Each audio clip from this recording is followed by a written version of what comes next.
ये है ना लाइव ऑन यूट्यूब आ रहा है, तो यूट्यूब पे भी लाइव कर देता मैं। नहीं अभी कहाँ पे YouTube पे? नहीं वो कभी भी बंद कर सकते हैं सर, बंद कर सकते हैं इमीडिएटली। हाँ तो अभी लाइव का मतलब नहीं है ना। एक बार जस्ट देखता ना सर, फिर क्लोज कर दूंगा।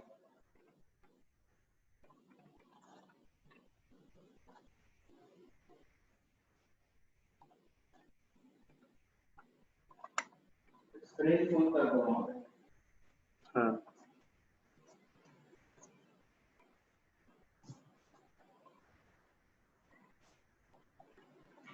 गुड मॉर्निंग तमला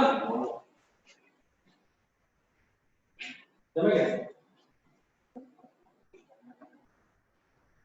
अच्छा बेटा काय करायचं आपले इम्पॉर्टंट लोक के फॅकल्टी नंतर आपले गेस्ट हे सगळे जॉईन केल्यानंतरच नंतर असोसिएट्स वगैरे सगळे असतील की ज्यानंतर जे गिव्ह ऍक्सेस टू स्टुडंट्स त्यांचा उत्कृष्ट होऊन जाईल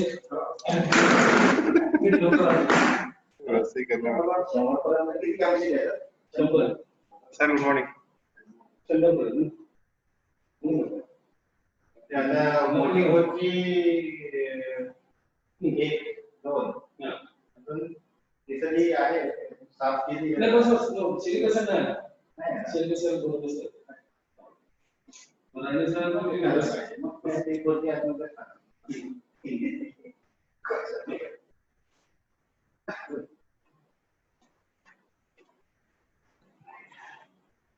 कुठे असं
सर फरांडे सर आने का है, तो अपने स्टाफ को तो करता रहोगे सर। अभी फिर इनको वेटिंग पहले अपने यूनिवर्सिटी ऑथोरिटी तो थोड़े बहुत कर लो फरांडे सर को कर दो। हाँ कर लो थोड़े बहुत कर लो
हेलो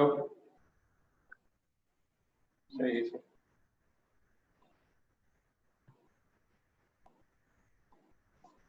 सोनल इंगले मैडम, आपको भी एडमिट कर रहा हूँ, सोनल मैडम को।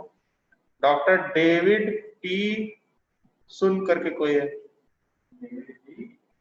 डेविड टी सुन, SUN।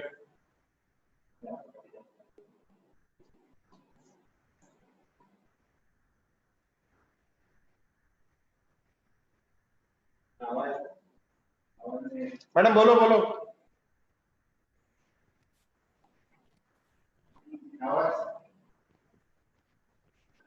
आवाज नहीं है, अनम्यूट किया मैंने अभी। हाँ अभी आया।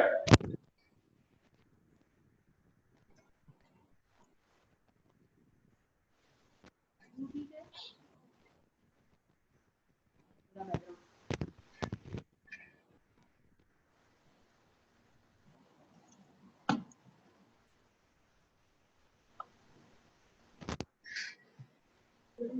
यहाँ पे चेंज करते हैं।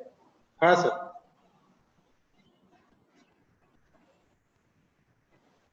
यहाँ से ठीक आ रही है सर आवाज? मतलब हवा नहीं आ रही है ना इसमें? येतो आवाज येतोय।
नहीं अभी नहीं सकते।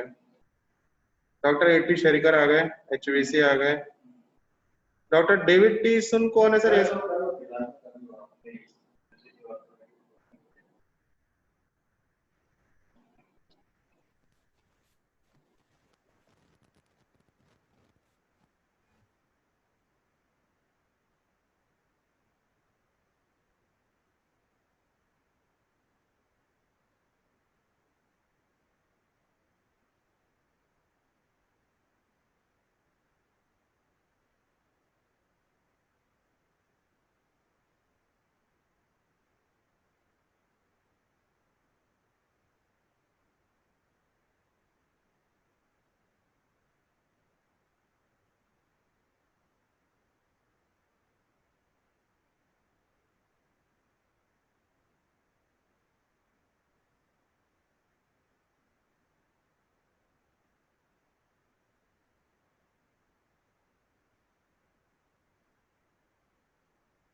Hello.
Sir, good morning. Good morning, Good sir. morning. कैसे हैं? Bas, So, let us start, sir. yes, please. Yes. Okay. Jayante, madam, please चालू करो. Yes, sir. A very good morning and a warm welcome to everyone. Today we have virtually come together to this digital platform on the occasion of the launch of ICAR Center of Advanced Agricultural Science and Technology on Center of Excellence for Advanced Research on Animal Food Safety, funded by World Bank under the National Agricultural Higher Education Project of Indian Council of Agricultural Research. Here, I feel honored to welcome and introduce our dignitaries for today's function. For this prestigious occasion, we have the auspicious presence of the chief guest, Dr. R.C. Agrawal, National Director, NAHP and DDG Education, ICAR, New Delhi. The guest of honor, Dr. Prabhat Kumar, National Coordinator, NAHP-CAAST, ICAR, New Delhi.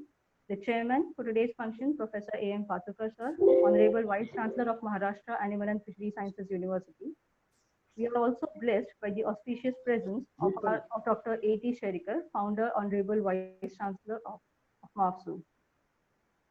This project and its launch would be incomplete without the efforts and gracious presence of our university authorities, Dr. A.P. Somkuar, DI and Dean, Faculty of Veterinary and Fishery Sciences, Dr. N.V. Kulkure, Director of Research, Dr. P.T. Jadhav, Director of Extension and Dean, Lower Education, Dr. P.G. Vasnik, Dean, Faculty of Dairy Technology, Sri Chandrabhan Parate, Registrar, and Sri Raut, Comptroller, Finance and Accounts. We are privileged to have all the associate deans of the constituent colleges of MAFSU, NAHP-CAAST project research team with Dr. R.J. Jhinde, the principal investigator, and all the co-PIs, all the faculties and staff.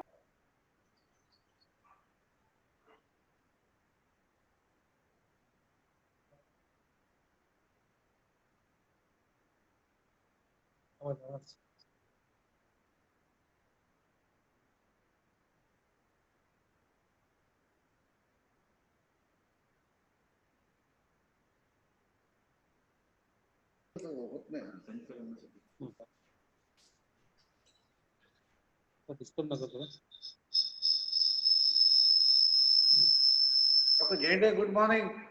Good morning. Good morning. Sir, सगळ्यांना unmute केलंय. आवाज येत नाही. हाँ sir yes.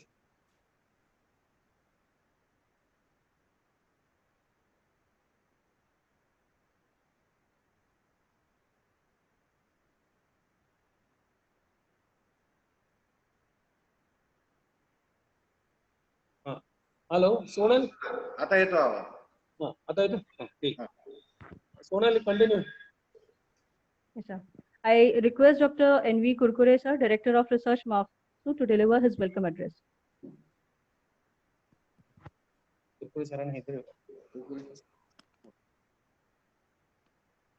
Respected guests, dear ladies, gentlemen, and my friends.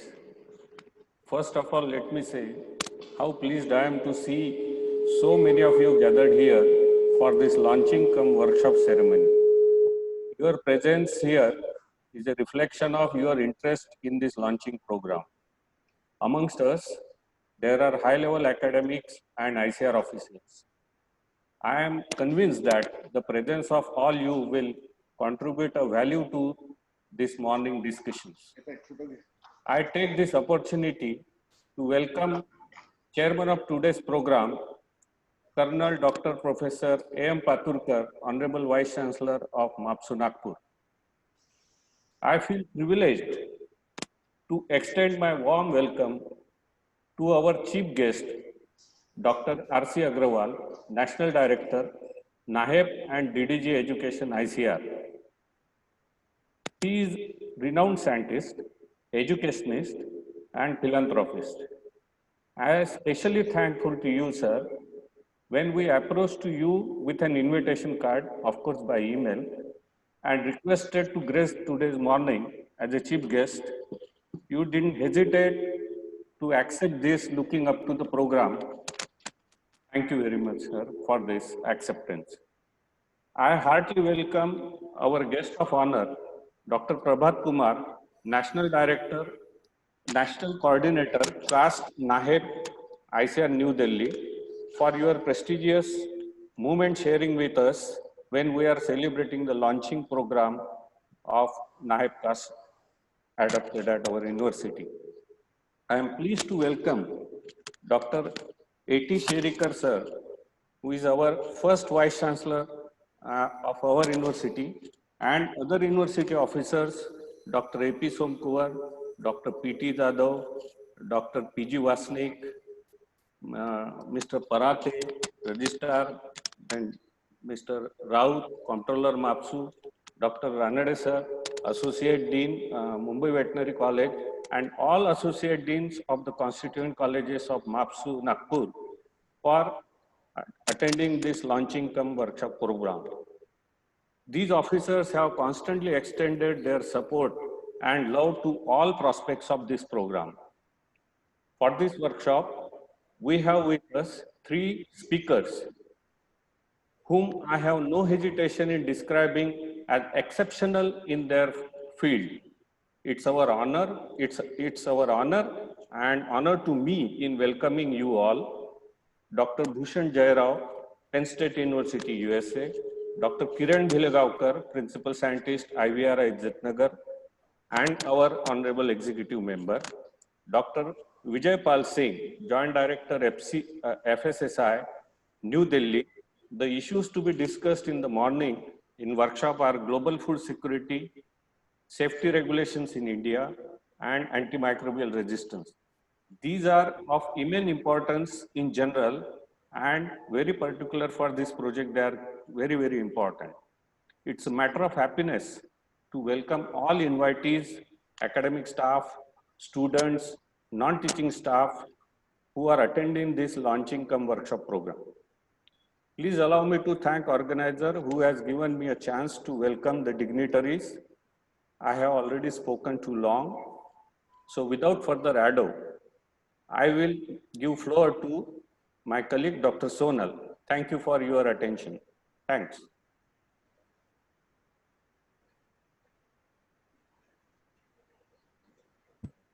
Thank you, sir. I now request Dr. R.J. Jende, Principal Investigator of NAHP-CAAST project, to brief the attendees about the project.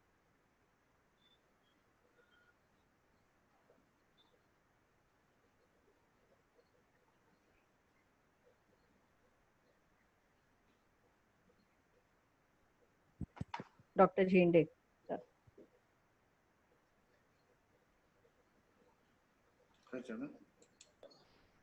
Hello. Good morning. Good morning, everyone, sir. All the respected dignitaries, Professor A.M. Patrulkar, sir, Honorable Vice Chancellor MAFSU, Dr. R.C. Agrawal, sir, National Director, NAHP and DDC Education, ICR New Delhi, Dr. Prabhat Kumar, sir, National Coordinator, NAHP-CAAST, Dr. A.T. Sherikar, sir, Founder ex-Vice Chancellor, MAFSU, all the authorities of the universities, all the associate deans of the constituent colleges of MAFSU, all the speakers, Dr. Jairao sir, Dr. Bhilegavkar sir, Dr. Vijay Pal Singh, the research team of the NAHP-CAAST-MAFSU and other fellow colleagues, ladies and gentlemen.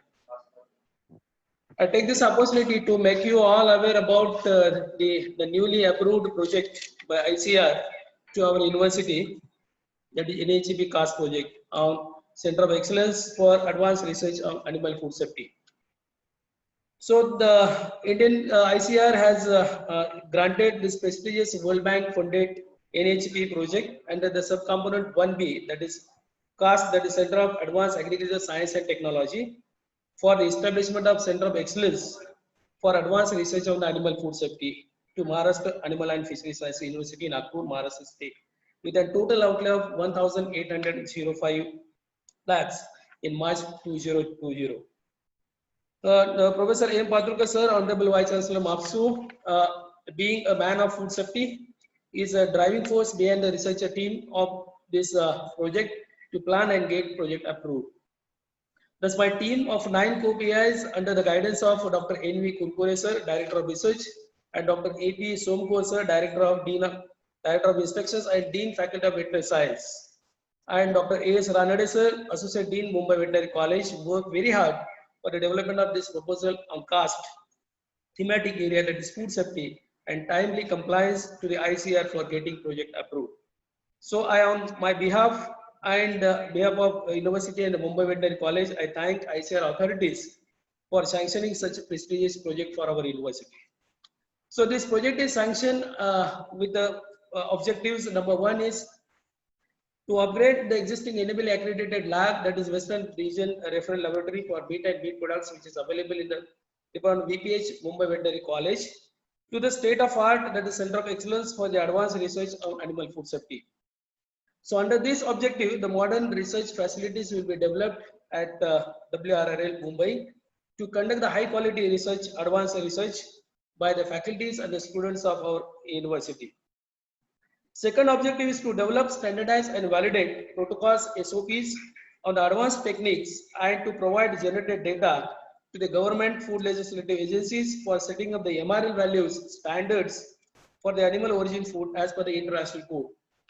As you know that most of the standards are the MRL values for the certain chemical residues like pesticides, antibiotics, antimicrobials, and other chemical residues which are not available in our country. We are just referring the FDA's or other US FDA MRL values, EU values. So we have to have our own standards. For that, we have to generate extensive data at our level, and we can give it this data, generated data, to the food legislative agencies in India like FSSAI, BIS, APEDA, NPEDA, EIC, etc.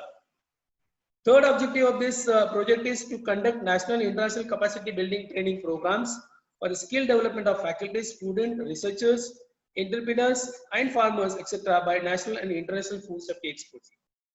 So under this objective, we are going to have this MOU with the national and international universities, research institutes, so that we can have this sandwich programs, student faculty exchange programs. We can send our students, faculties outside, and they can train well, and they can come back and do the good quality research, and they can publish their data into the high impact journals, so that our H index of the people or the MAFSU will increase definitely.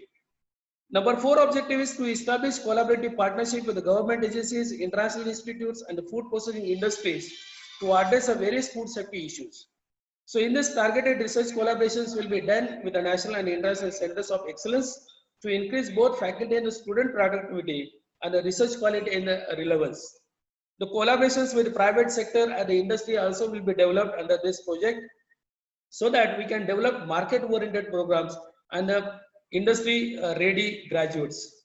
Thus, on this platform, I assure you all, with the hard work of the research team, under the guidance of all distinguished authorities of the NAHP-CAAST and the university authorities, will definitely achieve the grand success of the project within time period. Thank you so much for giving me an opportunity to speak in front of you all. Thank you.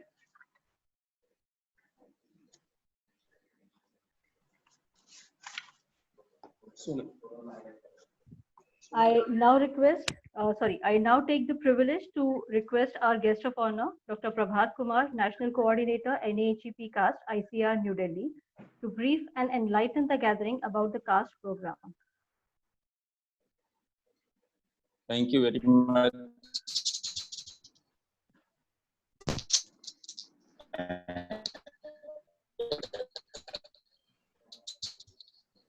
Am I audible to all? Yeah. Please go ahead. Yes, I'm audible to all. Yes. Good morning. Good morning to all. And it is a very happy moment, because we are going to celebrate something which has been actually won by the competition. And this particular project CAST has been owned by the MAFSU with a lot of competition. So at the outset, I must congratulate them, because really a moment to celebrate. And we are here to sensitize and celebrate both, because celebration is also important to ignite the people with the full positive energy, because we are going to start an operation which is having the time limit.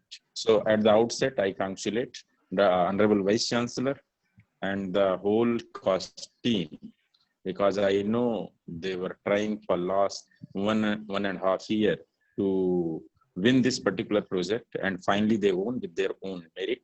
A lot of efforts they have put in. So before to start, I would like to join, because now the MAFSU become our extended family of the NAHEP there in the Nagpur and Mumbai. So I am taking that privilege to join, to welcome the authorities there. Very respected Honorable Dr. R.C. Agrawalji, as the first speaker, he himself told, he is always guiding and inspiring us, and is a very dynamic in that way, because whatever is written, that is okay. Sometimes you can come up with the new idea, he will listen you. That is one of the important aspect. He used to actually try to imbibe in us also, and you people also can come up with the good ideas.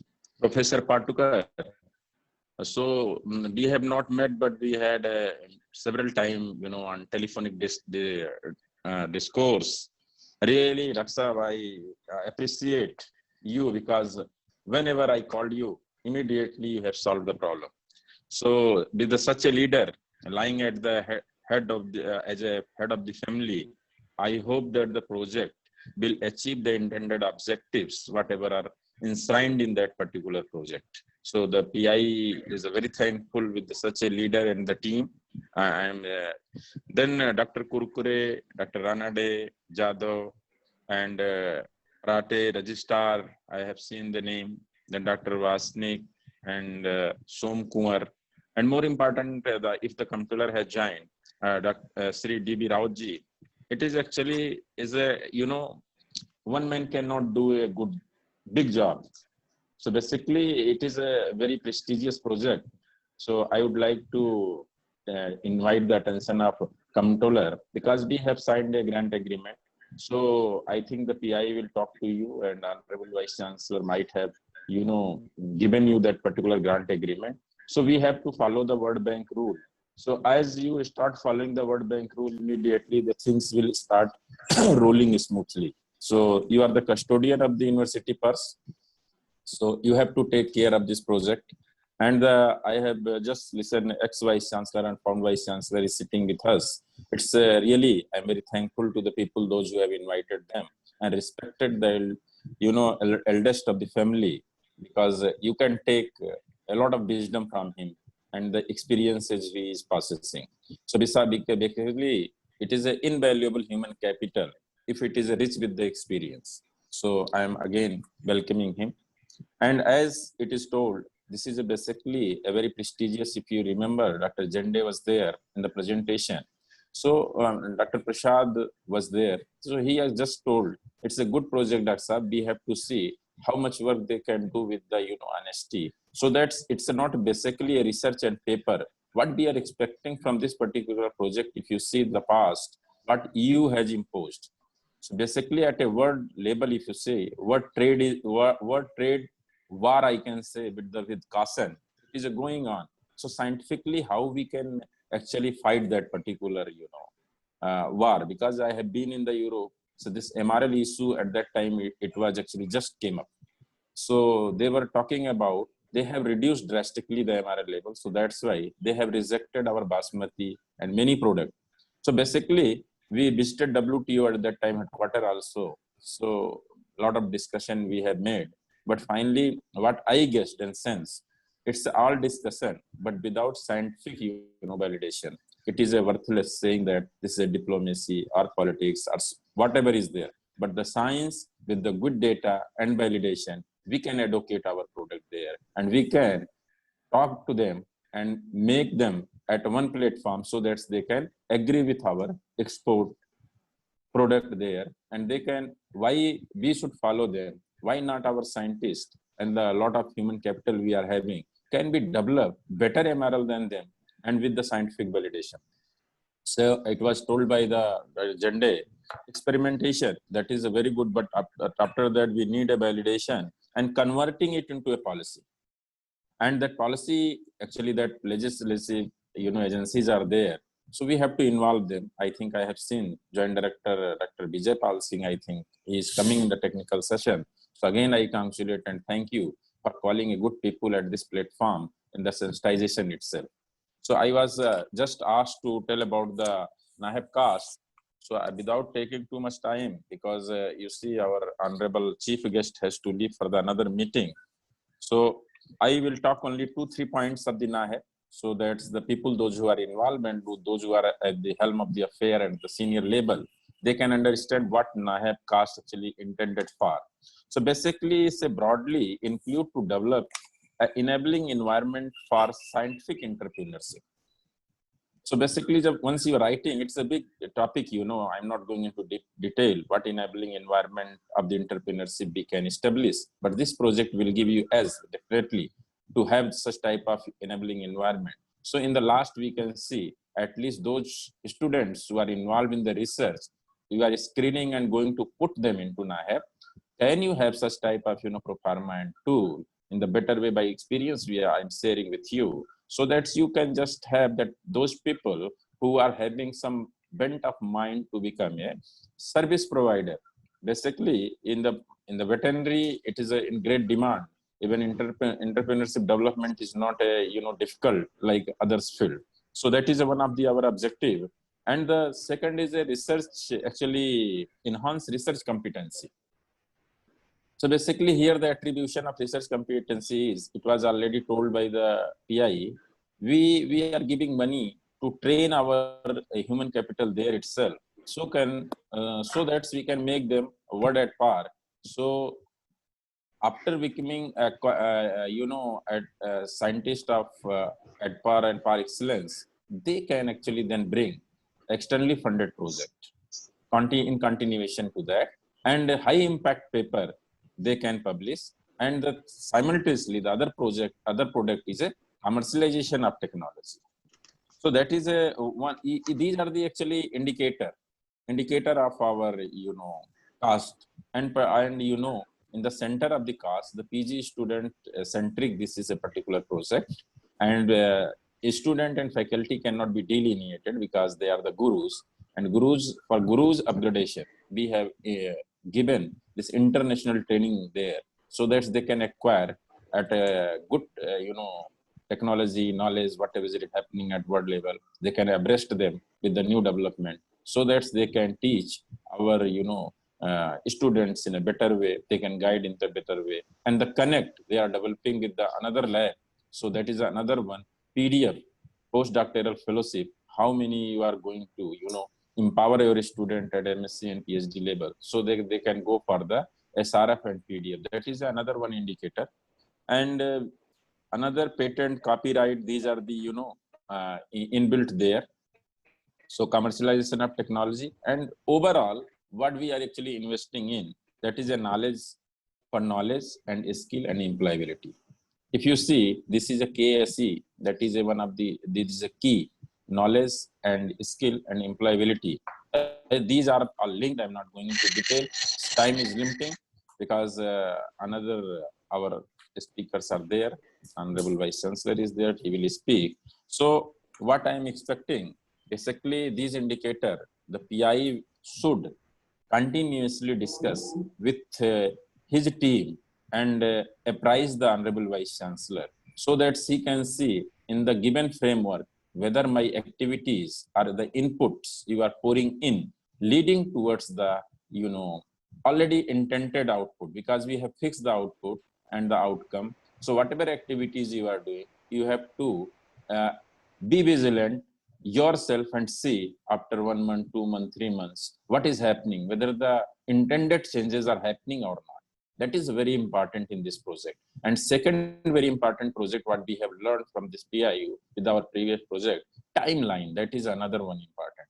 And I will tell you, we talk as a scientist, the scientific output too much, but what the previous actually experience our Honorable ND will share with you, or TPRM, I'm not going into detail because it's a time of sensitization. So I'm taking that liberty. We are having the three pillars in this project. One is your technical pillar. The second is your, procurement pillar. And so third is your financial pillar.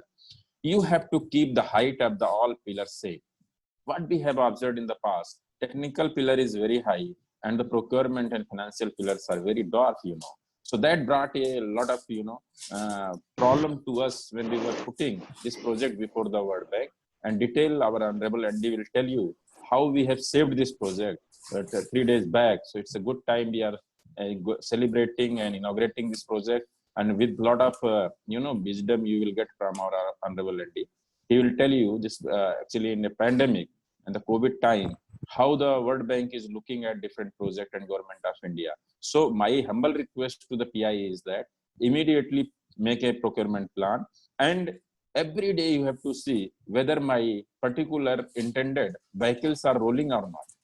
So you have to see, it is not simply you have loaded and you are thinking that the vehicle is automated in an automated way and it will roll. No, you have to see. So PI's job in this particular project is a little bit tough, and tough in the sense he has to be very vigilant and he has to, integrate the people and get work done. So a lot of experience we have generated and I'm shared with you, and I hope that this project will,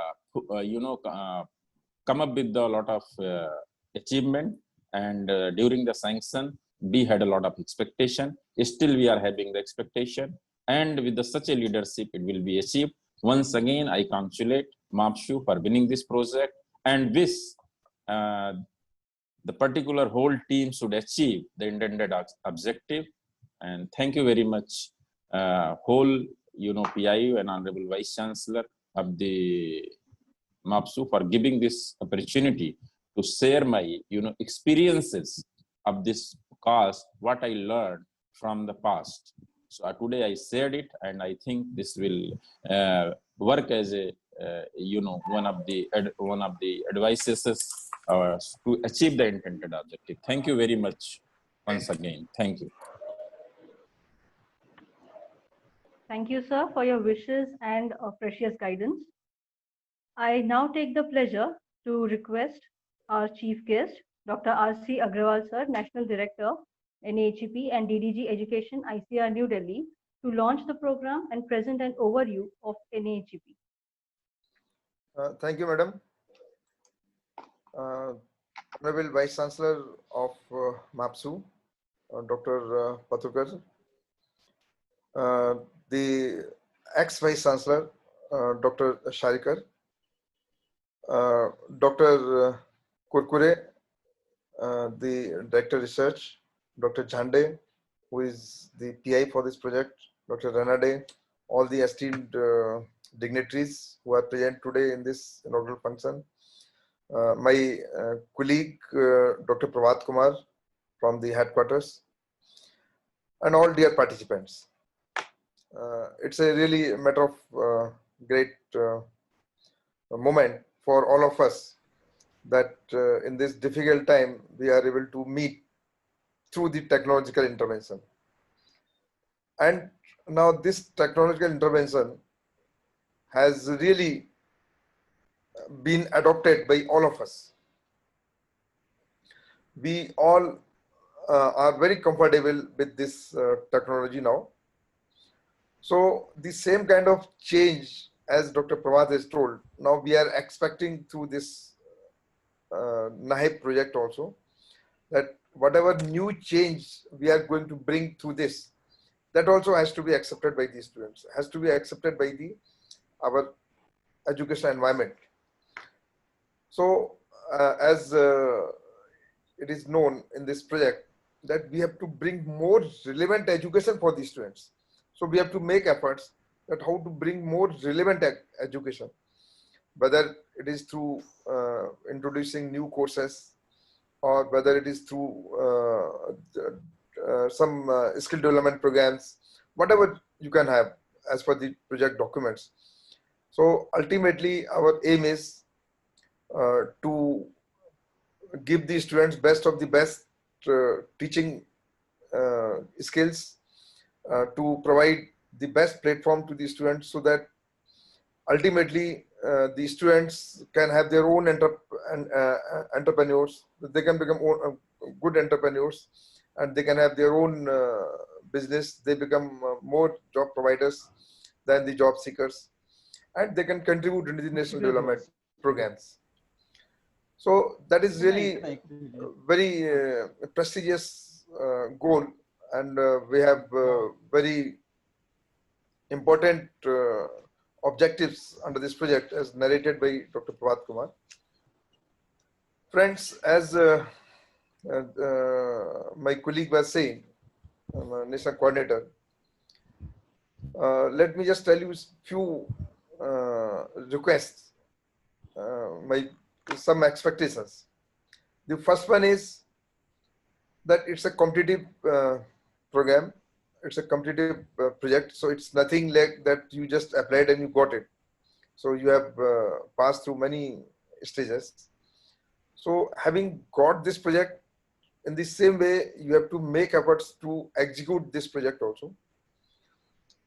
Why I am requesting this particular thing is, until unless there is a sincerity, until unless there is a devotion, until unless there is a day-to-day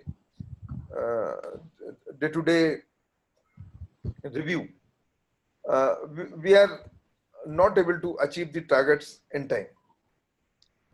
I am really surprised to, and it's not good time to tell you, but now presently, daily we are devoting 4 hours to review the financial progress of all the 55 centers. We have 55 agriculture universities with us under this project. Now you see how much time it takes for us, because the financial progress is not there. Technical progress is there, but financial progress is not there. We have hardly 29% spent in the last 2 years. Everybody says because of this region, that region, we are not able to spend the money, and project is going to end. For some of the partners, the last date is 31st March 2021. Now, because of the some internal problems in the universities, some other difficulties, the things are as it is. Whatever was there about 2 years back, the same thing is today also. So my request is that please review it on day-to-day basis, so that we are able to achieve both technical, financial, and whatever other objectives are there, so that we can say at the end of this project that yes, we are in a very comfortable zone. For us, technical is more important, but you see, for the bank, for the World Bank, it is the financial targets which are equally important. As Dr. Prabhat Kumar was saying, I think just 3 days back or 4 days back, there was a review by the Ministry of Finance, Government of India. And by knowing that only 29% is the expenditure, and firstly they were making efforts that whatever saving is there under this project, they can transfer it to some measures for the COVID related activities. But then I have to say many things that why this project is important and how we can make efforts to spend the money in next few months. And then they got convinced, and somehow they have given me 3 months time, that in 3 months time they will again, within 3 months, every month they will review it, and if still the progress is not there, then they may take whatever balance is available, whatever unspent is available with the partners to the COVID fund. So that's the kind of pressure now we are having. Now we are not alone. If I talk NAHP, that means all partners are with us. So if I commit something, it is on behalf of all of you. So my request is that please maintain the same tempo in execution of this project, and we should not devote our time in. I know MAFSU is under the dynamic leadership of Honorable Vice Chancellor, can achieve much more what we expect, and will not have any chance to review extensively this project for MAFSU. Only routine reviews we will do, because I think internally you will review yourself periodically. So that was my request. But having said that, I think let us also talk something technical under this project. As you know, nowadays education has to be more relevant, as I told in the beginning, and for that we have to make a lot of efforts which are inbuilt in this project. If you see the project document, you will find all those things, how we have to do. Now we have to always move with the time. Now today's time is a little different, that there are less government jobs, and there are more boost by the government for the startups. So can we really create these startups through this project? Can we really give the education so that the students come on their own for start for many new kind of entrepreneurs, as I have seen in many universities, like this ornamental fish breeding. I have seen a lot of interest is being created now among the students.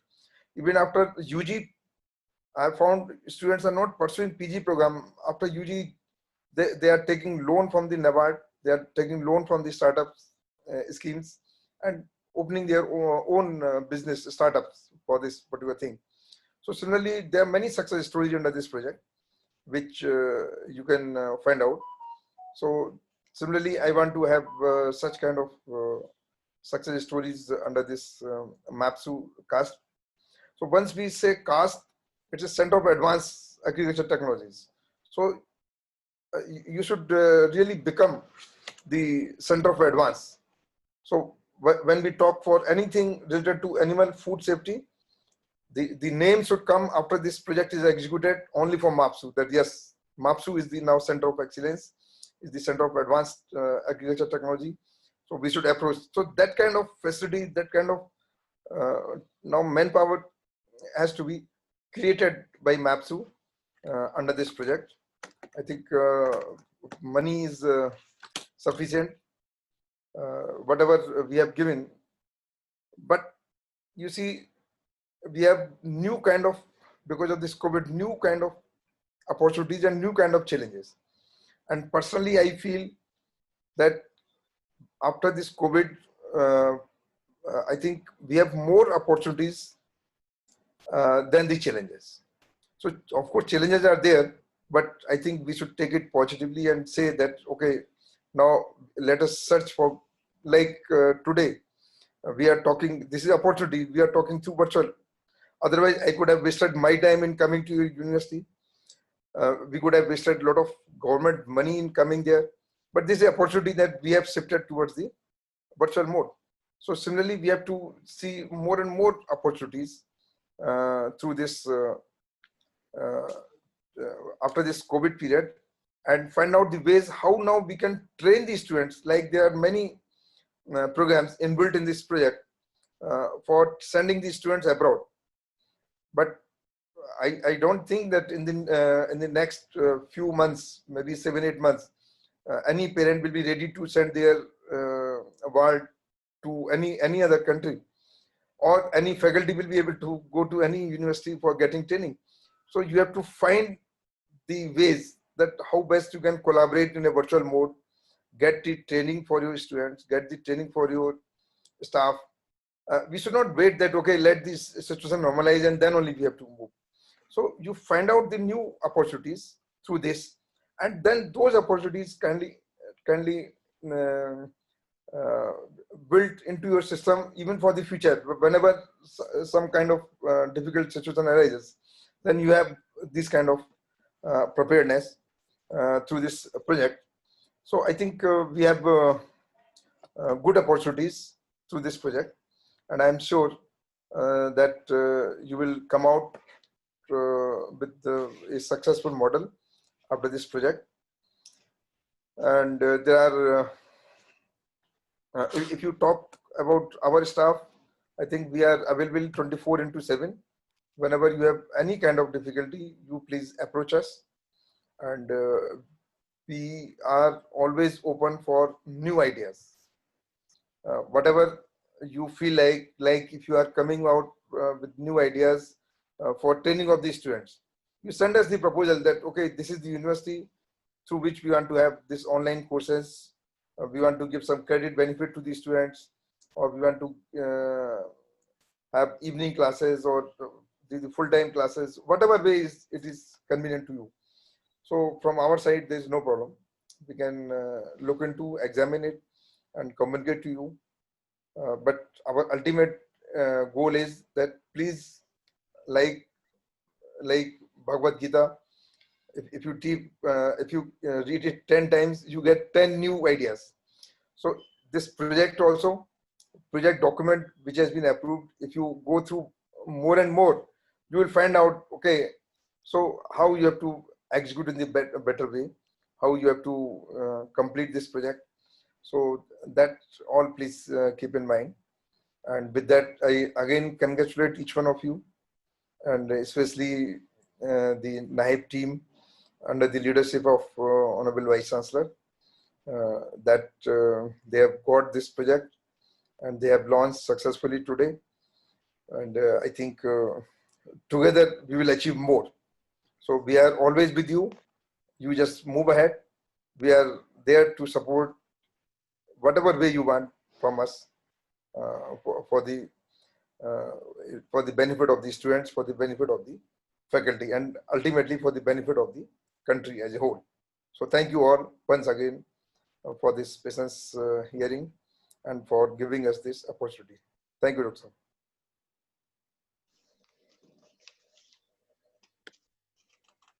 Thank you, sir, for your encouraging words. Our team at MAFSU will give its best to fulfill the mandates of the project within time and also upgrade the students and society using its research and educational programs through the project. Thank you, sir. I now cordially invite the chairman of today's function, Professor A.M. Patalkar, sir, Honorable Vice Chancellor MAFSU, to address the gathering with his presidential remarks. Good morning, everybody. Can you hear me, Sonali? Yes, sir. Honorable Dr.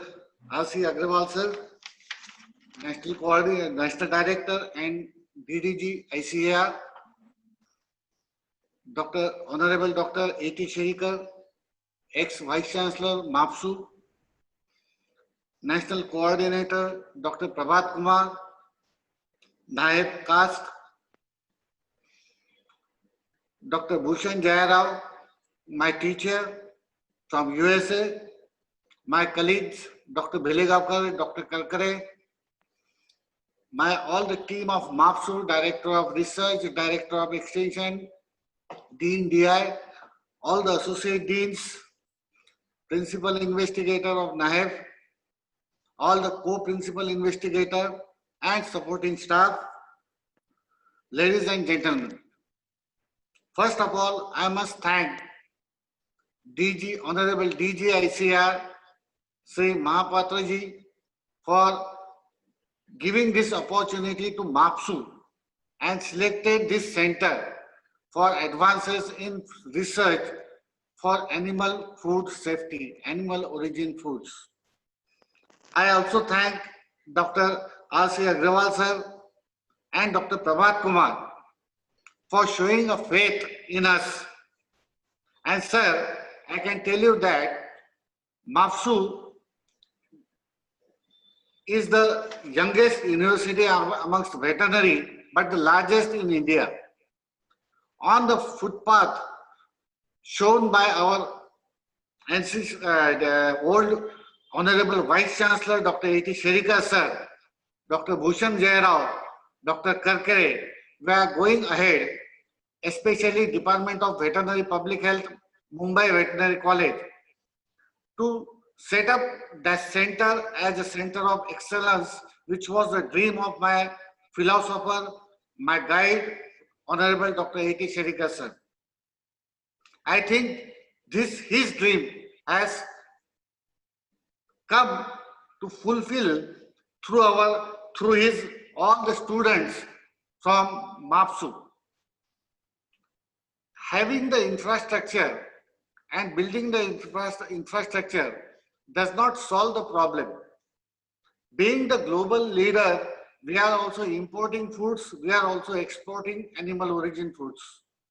And there are a lot of issues which are related with the contaminants, especially microbial and chemical residues in animal origin foods. Being a huge geographically different country with lots of various practices for animal rearing and food safety, food processing also, which will lead to various issues, problems with this chemical and microbiological safety of animal origin foods. Up till now, as told by Dr. Jhende, who is principal investigator, if there are no standards, we have to follow Codex or EU standards. But now, India is also coming up through FSSI with various standards for animal origin foods.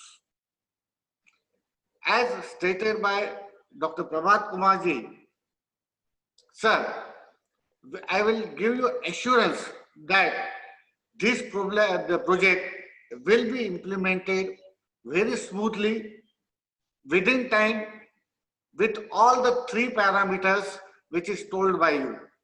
Even the procurement procedure and the technical program will be go side by side, and you will not get any point to raise against the MAFSU, since all the team of MAFSU, right from Director of Research, Associate Deans of the college, they are monitoring this project as per our instructions.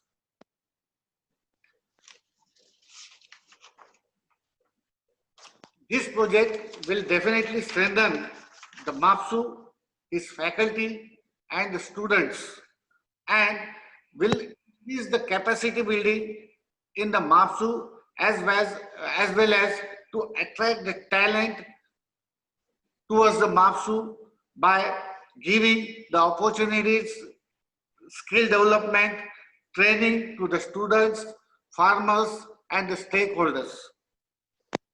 I am assuring you, sir, Agrawal sir, the project objectives as enlightened by Dr. Jhende will be successfully completed within your giving timeline, and center will contribute significantly to the timely handling at the national food safety issues.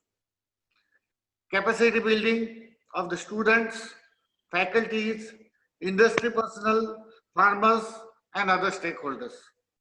I once again thank Honorable DG, ICAR, Dr. R.C. Agrawal, Honorable National Director and DDG Education, Dr. Prabhat Kumar, National Coordinator, for their sparing valuable time and giving this opportunity to launch this online workshop of NAHEP-CAAST at MAFSU.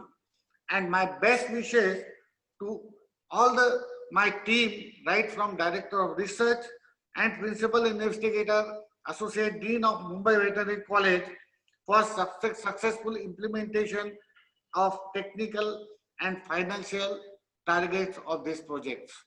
Thank you once again to all. Thank you, sir, for your precious guidance and persuasion. Without your encouragement, this project wouldn't be a success. I would like to mention here that this inaugural session will be followed by a workshop on thematic areas of this project. This technical session includes scientific talks delivered by eminent scientists of India and USA. We will be pleased to have Dr. Bhushan Jairao, Resistant Director of Pennsylvania State Animal Diagnostic Laboratory, Pennsylvania, USA, who will discuss about the global food safety issues in production of animal origin foods, followed by Dr. K.N. Bilegawkar, Principal Scientist, ICAR IVRI Pune, who will brief about the current scenario of food safety regulations in India with special reference to livestock food products, And finally, Dr. Vijay Pal Singh, Joint Director, FSSAI, New Delhi, who will enlighten about the Anti-Microbial Resistance FSSAI perspectives. I request all the dignitaries, faculties, and other technical staff, postgraduate and PhD students to join us in the technical session. Moving on towards the concluding session, I request Dr. S.D. Ingole, co-PI, to deliver the vote of thanks. Good morning. It is my privilege to have asked to propose a vote of thanks for the inaugural session of this launch cum workshop of NAHEP-CAAST project. I, Dr. S.C. Ingole, co-PI of this project, on behalf of MAFSU and Mumbai Veterinary College, extend a very hearty vote of thanks to all. First and foremost, I would like to thank our chief guest, Dr. R.C. Agrawal, National Director, NAHEP and DDG Education, ICR, who despite his busy schedule has found time to grace this occasion. I also express my heartfelt thanks to guest of honor, Dr. Prabhat Kumar, National Coordinator, for his valuable guidance about the NAHEP-CAAST project. We are grateful to our Professor A.M. Paturkar, Honorable Vice Chancellor, MAFSU, for his words of encouragement to all the research workers of NAHEP and MAFSU. His able guidance has always encouraged us. I thank him for his kindness, his interest, continued contribution, and support. My heartfelt thanks to ex-Vice Chancellor, Dr. A.T. Sherikar, and to all the university authorities, Director of Instruction, Director of Research, Director of Extension, all the Associate Deans of the constituent colleges of MAFSU, and all the faculties for the valuable contribution, guidance, and encouragement in all our efforts. I owe special gratitude to the research team of NAHEP-CAAST under the leadership of Dr. A.P. Somkova sir, DI and Dean Faculty of Veterinary Science, and Dr. N.V. Kurkure sir, Director of Research, who have worked hard to ensure that this occasion becomes a memorable success. In these difficult times, may I take this opportunity to also wish you all good health, stay safe, and keep well. Thank you, and I declare this launching function to be over, and I request all the participants to be online, and we'll take a 5 minutes break, and we'll come back for the workshop to start within 5 minutes. Thank you all. Sir, namaskar. Unmute kara, unmute. Agrawal sir, namaskar. So, thank you, sir. Thank you, sir, very much. Thank you very much for And all the best Thanks, sir. for the program. And sorry that we'll not be able to listen to your technical program, but Yes. we will interact some other time. Yes, sir, definitely. And our tea is due with you. Yes, sir, definitely. So No. once the situation improves, we will have a cup of tea with you after coming to your institute. Yes, sir. Thank you, sir. Thank you. Thank you. Yes. Thank you, Dr. Saab. Thank you very much for giving us the time. And definitely, My Dr. Saab, pleasure. आपने तो मतलब I told you you have given every time a very quick response, and as you have told in the It's speech very also. dynamic, yeah. नहीं हो जाएगा sir. I think ये लोग procurement plan. They have started the procurement plan Let also. me, Dr. Saab, let me also tell you. Yes, sir. Like you told, you are younger. So Yes. the more younger any university or more younger the partners are with us, they are performing better Yes, sir. than the older ones. Thank you. Ones who got in the first call and the one who got in the last call, they are ahead of the first call person. So I am sure, being the youngest, you will perform better than any other university. Yes, So sir. thank you for that. Thank you, sir. Thank you. Yes. Thank you. Thank you, sir. Thank you, Prabhat Kumar ji. Thank you, Dr. Saab, and for launching and today's, your speech and all commitment I have seen, and not today, for the past also I'm seeing. And as Honorable Andy told, tea is due because it would have been a good opportunity to visit Nagpur Yes, sir. and sit together with you physically. But Yes. anyhow, the situation will normalize and we will meet and see. And I wish under your leadership, this project will become a model for others to see. And I hope it will come up because I have seen the dedication. So Yes. with all, thank you once again. Thank you, sir. Thank you. Sir, namaskar. Thank you, sir. Thank you. कसे आहात sir? म्हणजे Congratulations.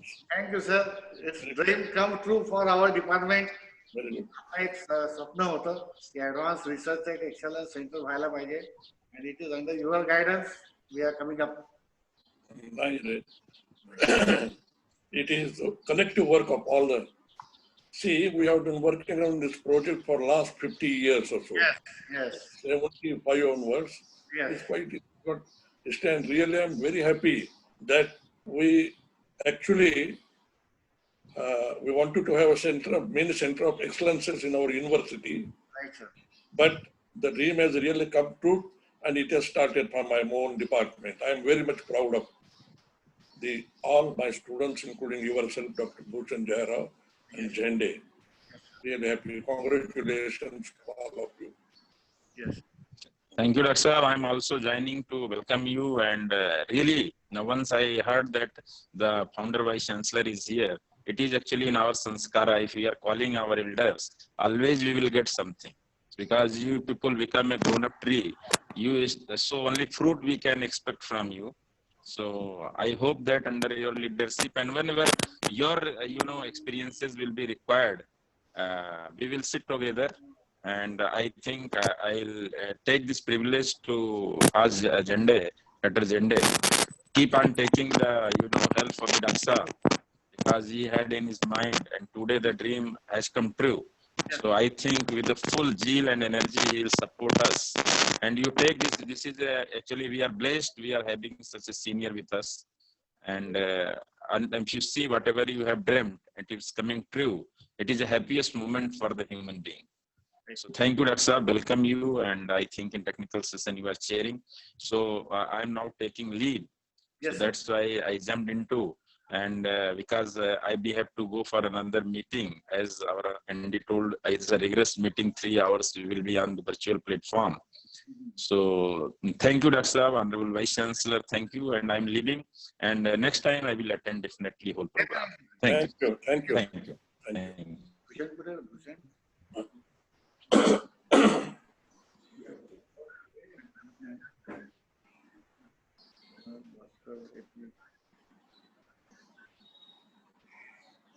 Hi, Dr. Bhushan.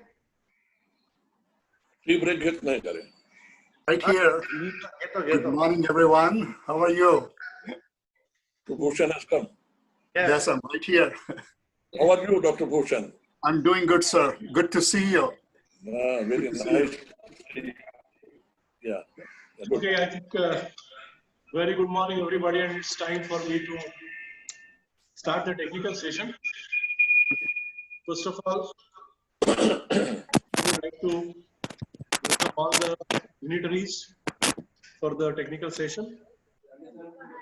And basically, we have launched the National Agricultural Higher Education Project today, which is for 3 years in MAFSU. And what could be a day to launch this particular program on such an auspicious day, because I hope most of you know, today is the birthday of Honorable Vice Chancellor of MAFSU, Professor A.M. Paturkar. So from my behalf and from behalf of everybody who has gathered for this particular launching program, I wish a very happy birthday, and stay safe, stay blessed, and many happy returns of the day. So happy birthday. You should have declared that first only initially in the. Yeah, actually somebody should have done it in the beginning, but I just recollected it. Anyway, it's never late. It's never late. It's never late. So now I welcome Honorable Professor Dr. A.T. Sherikar, who happens to be the founder Vice Chancellor of MAFSU, to be the chairman of this particular session, and Dr. Vaidya to help me as a rapporteur in coordinating this session. Now I take the privilege to call upon the first speaker for the day, Dr. Bhushan Jairao, who happens to be my teacher as well. He has served as resident director of Penn State Animal Diagnostic Laboratory, and he is a member of Pennsylvania Animal Diagnostic Laboratory System. Dr. Jairao joined Penn State in 1998, and since then he has taken a lead role in developing diagnostic, extension, and research programs to address antimicrobial resistance, animal health, emerging infectious diseases, and food safety. As a subject matter expert for the government of United States, Dr. Jayarao has advised public health agencies from many parts of the world on issues related to capacity building and establishing surveillance programs for emerging zoonotic diseases.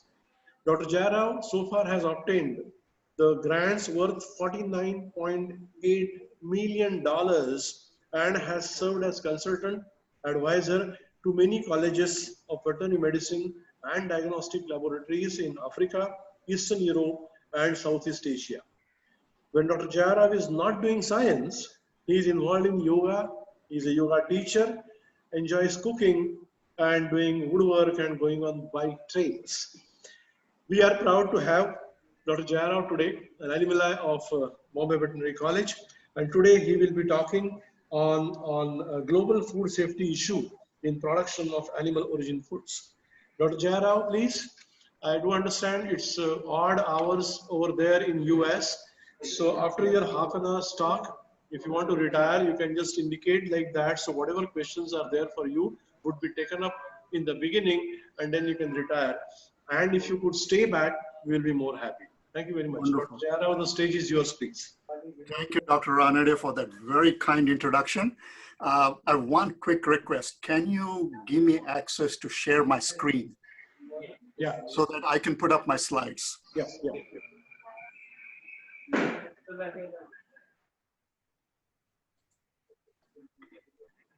So if I can get that, then I'm all set.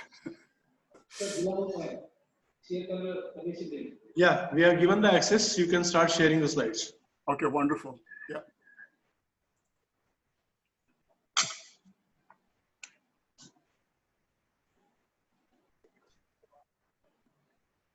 Yeah, looks great. Go ahead.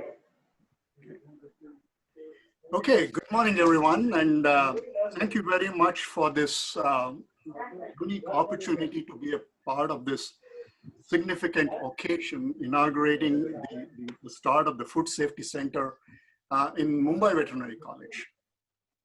To start off with, I would like to take this opportunity to congratulate Dr. Zende and of course his team of people on receiving this very prestigious ICR grant to establish a Center for Agricultural Science and Technology at Mumbai Veterinary College.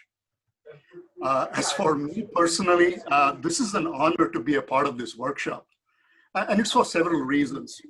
So going back to 1976, Bombay Veterinary College, now Mumbai Veterinary College, is the place where everything began for me.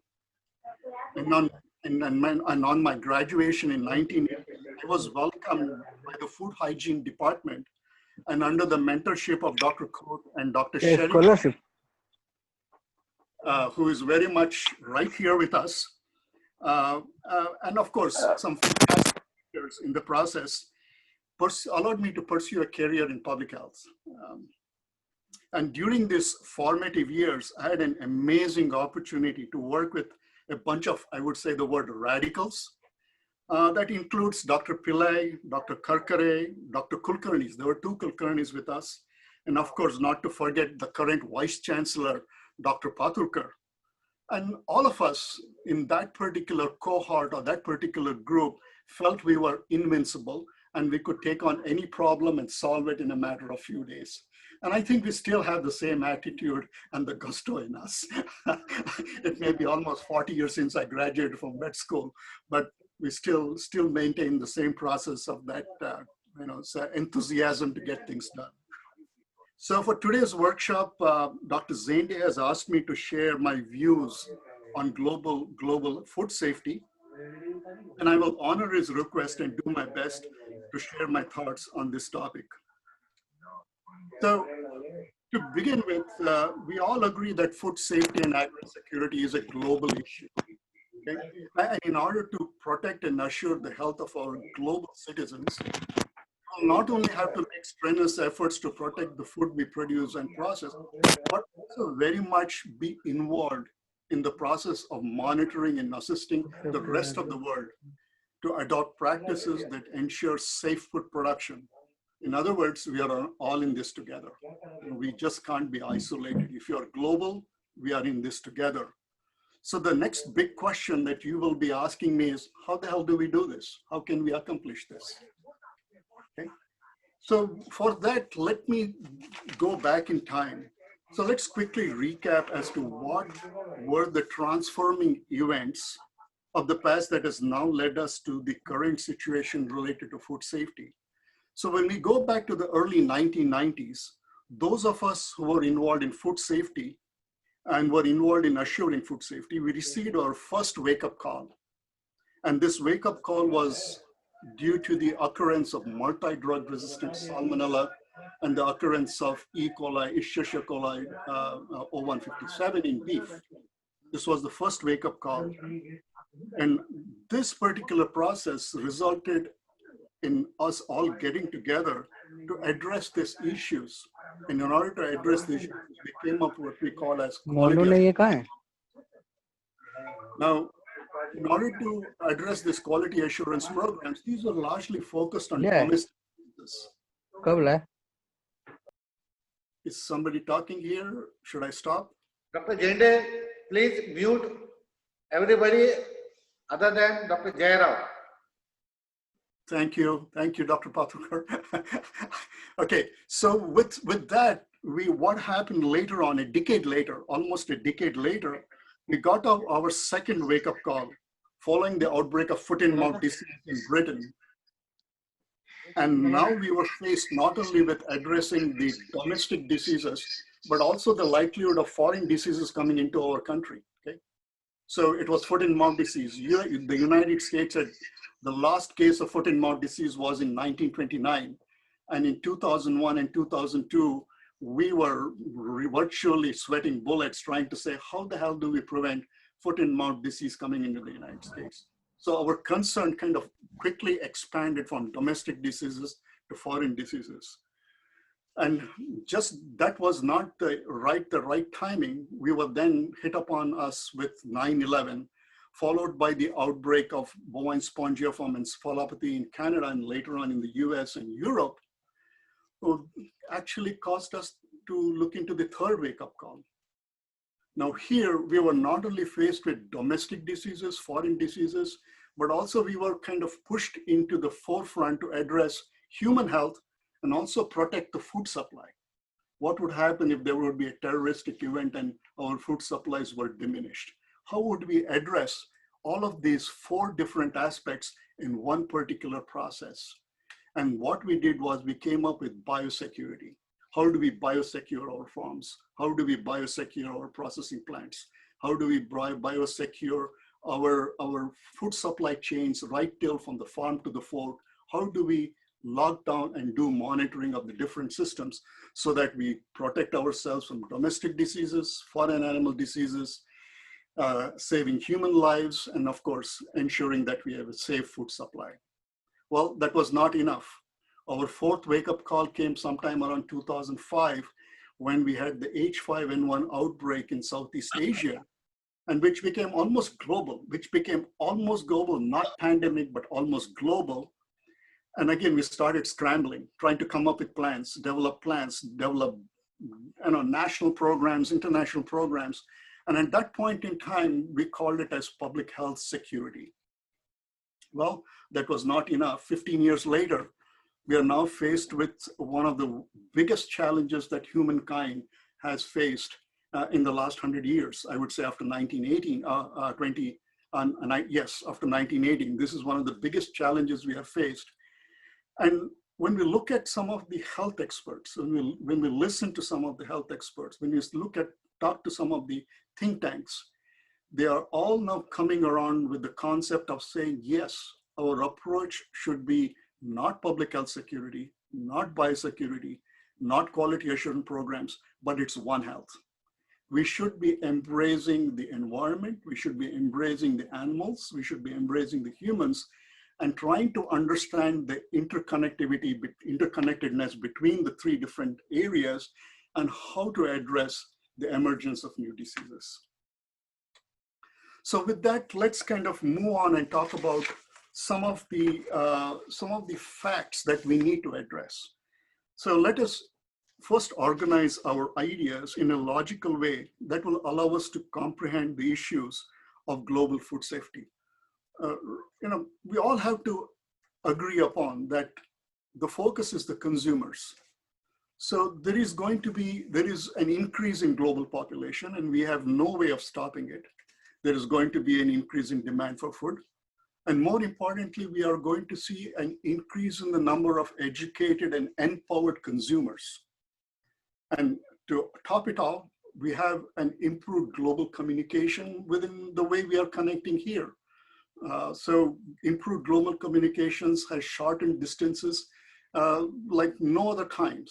And we are all kind of adopted and adapted this process to work around it. So let's, keeping these 4 different things in mind, let's move on and talk about what are some of the key questions, okay? So when we talk about some of the key questions, let us look at it from 2 sets of lens.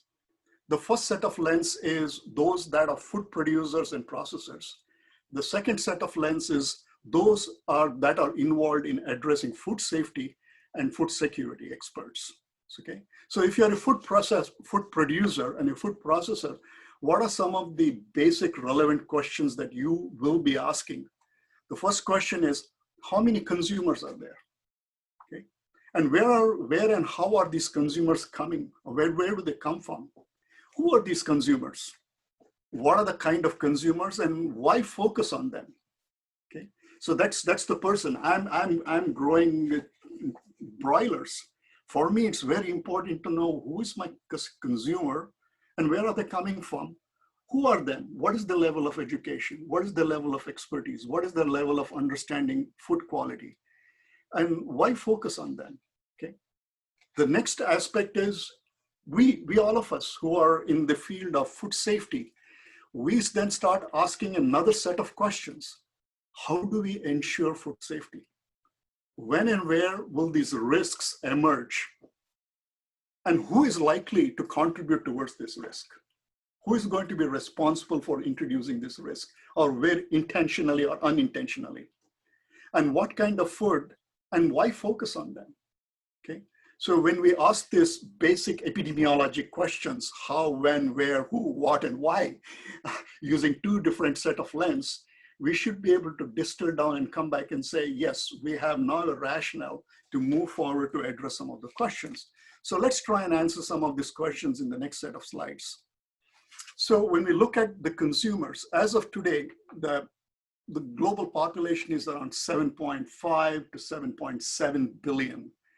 And close to around 2050, the world population should be around 9 billion. That's what it is estimated. But when we look at it on an average, we are adding each day close to 200,000 people each year on this earth. So the numbers are increasing.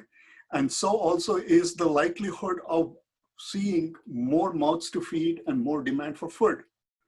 So the next question is, when and where will these consumers come, and who are these consumers? So if you look by the year 2050, Asia will account for more than 5,268 million people, whereas Africa will account for 1,766 million people. That accounts for more than 60% of the global population. So we know where is the demand for food, because where is the increase in the number of population coming from? Okay. So based on these different set of numericals that we have kind of derived from this slide, let's move ahead and talk about the last question. What kind of consumers and why focus on them? So in the best scenario, we will be facing a very unique set of consumer, a consumer with unique skills and attributes. For example, the consumer is going to be educated, well-informed because of mass communications, improvement in education. He can quickly Google and figure out where the hell this product is coming. And more importantly, he knows based on his level of interactions that are taking place, what does he really want? Or he or she, what does they really want? And this will drive the need for the products. So the level of education and information of the consumer will be the driver for the need for products that are wholesome, free of chemicals, especially chemical contaminants, foodborne pathogens, and more importantly, ethical treatment of animals will take center stage. So you can talk to your children who are a 20-year-old or a 25-year-old, and you can very much gauge from their behavior as to they view animal ethics to be more important than actually consuming the animal or eating the food product. So let's kind of dive down and talk about India. So sometime around 2030, what do we anticipate? We expect India to be the most populous nation in this world. And of course, 50% of the population will be urban residents. And our literacy rates are going to increase from 74% in 2011 to approximately 1998 to 100% by 2050. And what will this result in? This will result in dramatic changes to both animal and crop agriculture. Okay. So what about food? We have talked about the consumers. So what about food? So the food, the three questions that will come is who will produce it?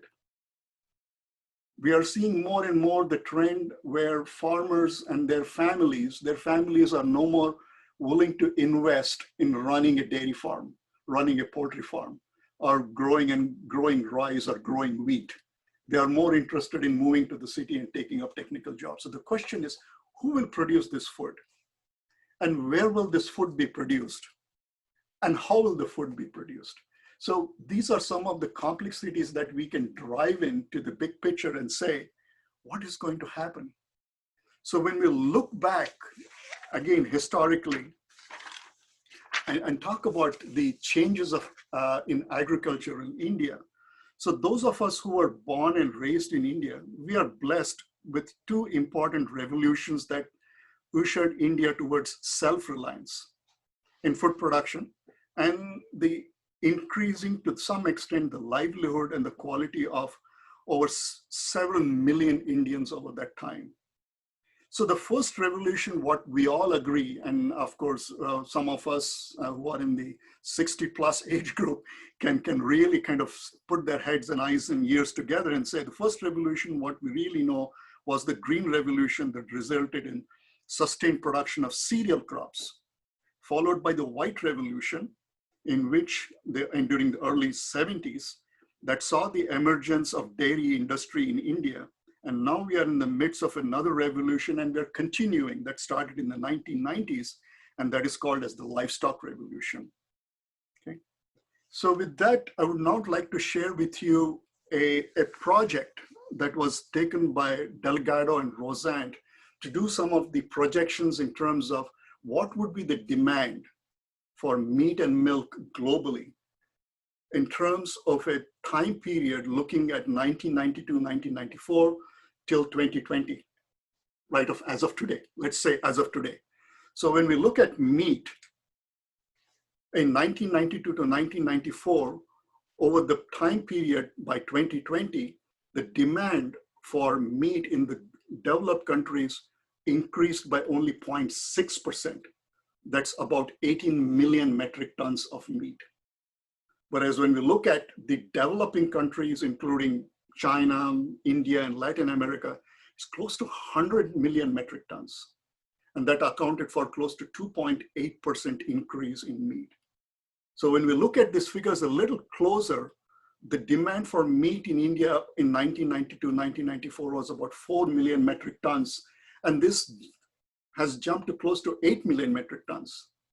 Whereas when we compare China, it was 39 in 1992-94, and it has jumped to 85 million metric tons. Let's look at another very interesting picture, is milk. In the developed countries, the increase or the demand for milk has just increased by 0.2%, just 0.2%. And whereas in the rest of the world, it's around 3.3, accounting for 224 million metric tons.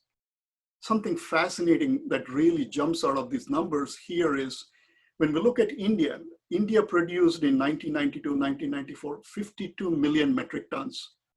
And by 2020, the demand for milk was projected to be close to 160 million metric tons. whereas China, it jumped from 7 to 17. So what does this tell us? What does this tell us? Anyone? Maybe we can talk about this a little later. So as of May 2020, what is our production in meat and milk? So when we look at the production, India produced by May 15, 2020, approximately 187 million metric tons of milk. That's almost 6.5% over the previous year. And when we talk about meat, it was close to 7.8 million metric tons, which is just a tad lower than the projected numbers of 8 million metric tons.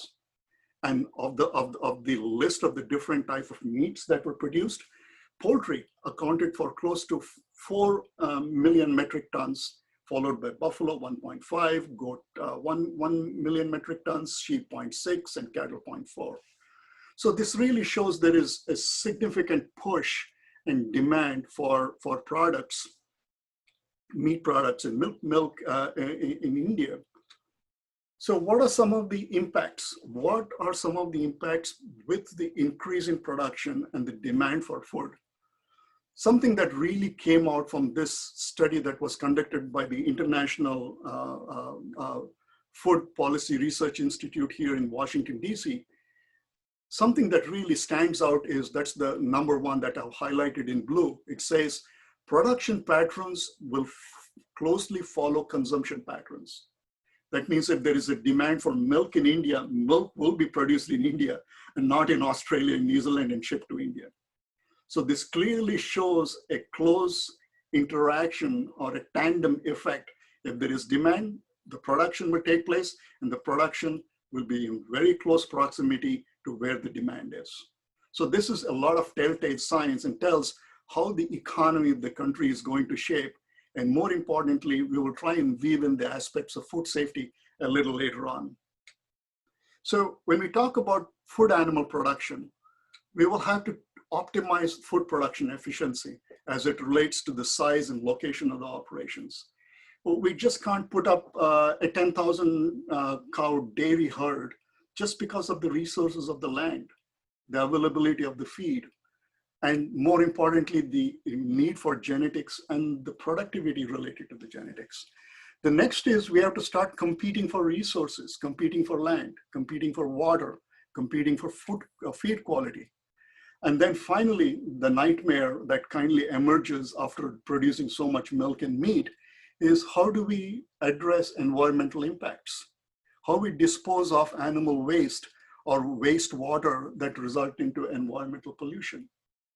Imagine that you have a poultry farm that has close to 500,000 broilers. Can you imagine the volume of waste? What kind of planning have you put in place in order to address, to utilize that waste, process the waste, so that it does not contaminate the environment, does not leach into the drinking water systems? So these are some of the major concerns that many of the food animal agriculture industries will be facing in years to come. And the next aspect is assuring the welfare and well-being of animals is going to, as I mentioned earlier, going to take a center stage. Now, the question is, overall, what is the aggregate impact?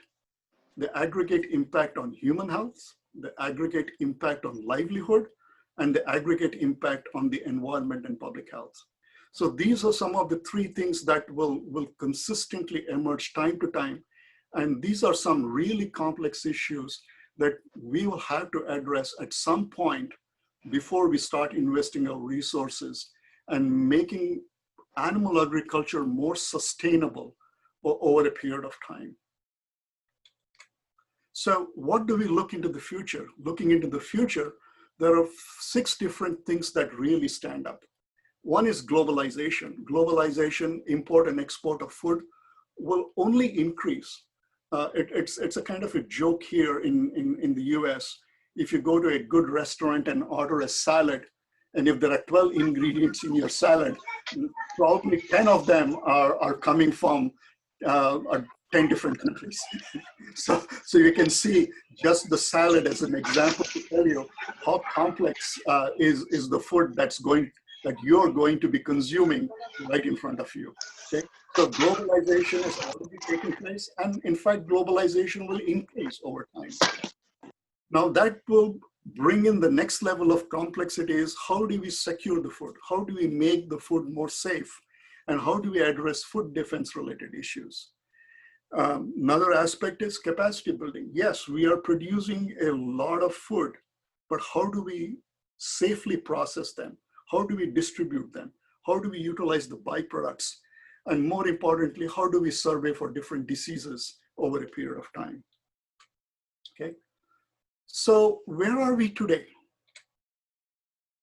So I'm sure Dr. Sherikar, Dr. Pathurkar, Dr. Umesh Karkare, and of course, Dr. Ranade have been in similar situations. Okay, so this is not something unusual. We have seen many of these situations when we sit in meetings or interact with people. we are all thinking by ourselves and we are not sharing our ideas. And eventually something happens like this, is two tracks running opposite each other. And I'm sure this is not the first time, and it will start happening others. So let's try and take an example up here. Policymakers, food producers, and scientists. Scientists have their own way of thinking, food producers have their own way of thinking, and policymakers have a totally different view because they don't understand what the scientists say, nor do the food producers are able to convey their ideas in a more constructive way. So how do we address this issue? In order to address this issue, we need to have a systems-based approach. Okay. Yes, I'm going to be putting up a poultry farm. I need to consult with the environmentalist. I need to consult with my person who is going to be providing my feed. I need to be consulting with my marketing person. And I need to assure the community that where I'm putting up this poultry farm, they will accept me and be a part of, and accept me as a part of the community. Rather than going and implanting myself and putting up a poultry farm is not going to help. So those are some of the things that we need to talk. And in order to do that, we have to have a systems-based approach, okay? So the concept is you cannot work by yourself anymore, okay? It's a team concept. You need to visualize the big picture and share the big picture with others, so that you have that buy-in in the process. So as a scientist, you'll ask me, what systems-based approach? There are so many of them. There are so many of them. But time and time again tested, I would always come back after spending nearly 35 years doing several different systems-based approach. One Health, I believe, will help us to a greater extent, try to understand the interactions between animal health, human health, and environmental health.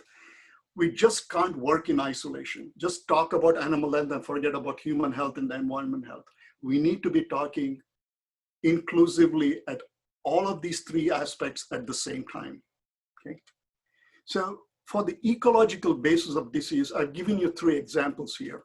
For example, free-ranging birds, becoming very popular in India, I'm sure, in many parts, other parts of the world too, where you raise a chicken in the back. We call them as backyard chickens.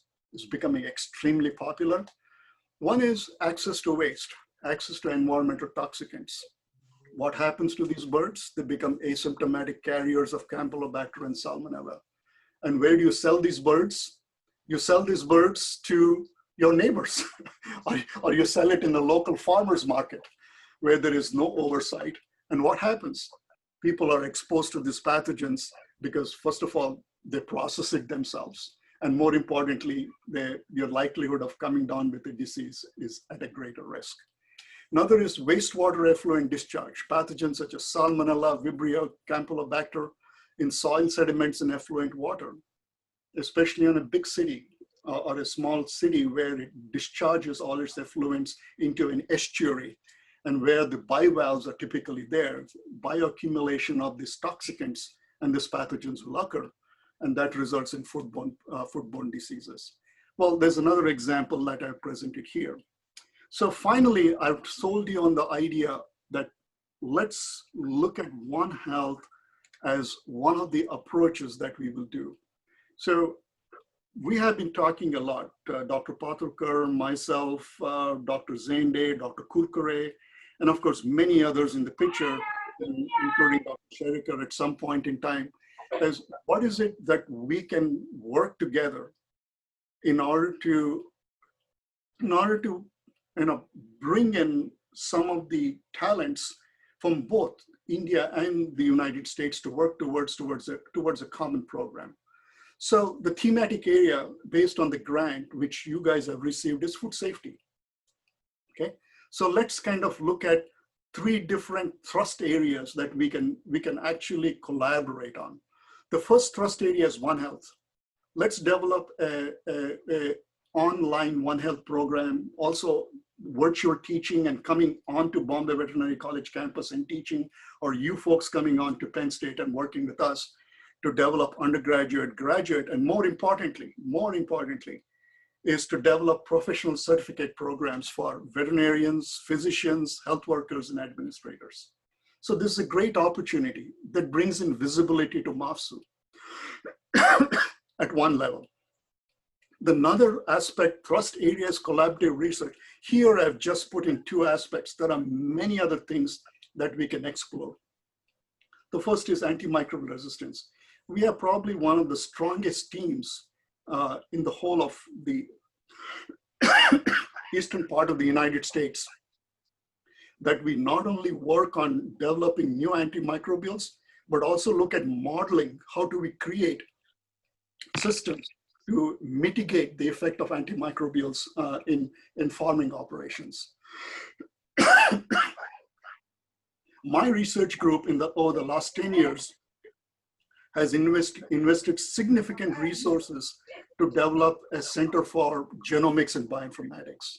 And what we just recently got funded by the USDA agriculture program, APHIS agriculture program, to develop an unbiased metagenome-based pathogen surveillance program, where we can survey for 40 different pathogens using 10 pooled samples from a given location under $40. So can you imagine 40 pathogens, 10 samples pulled together, and it can go across the border in a matter of 4 hours. I can tell you what it is. It is based on genomics and bioinformatics. So these are some fascinating things that are emerging in the field of molecular diagnostics and technology. And this is the right time to really harness and say, yes, let's invest in these resources, because we don't want to be the ones who are behind the curve. We want to be ahead of the curve. We want to be the leaders in this curve. So this would be an excellent opportunity for us to collaborate. Another thing that we have done this in the past, not only with MAFSU, but many other veterinary colleges across the world, is exchanging faculty and students.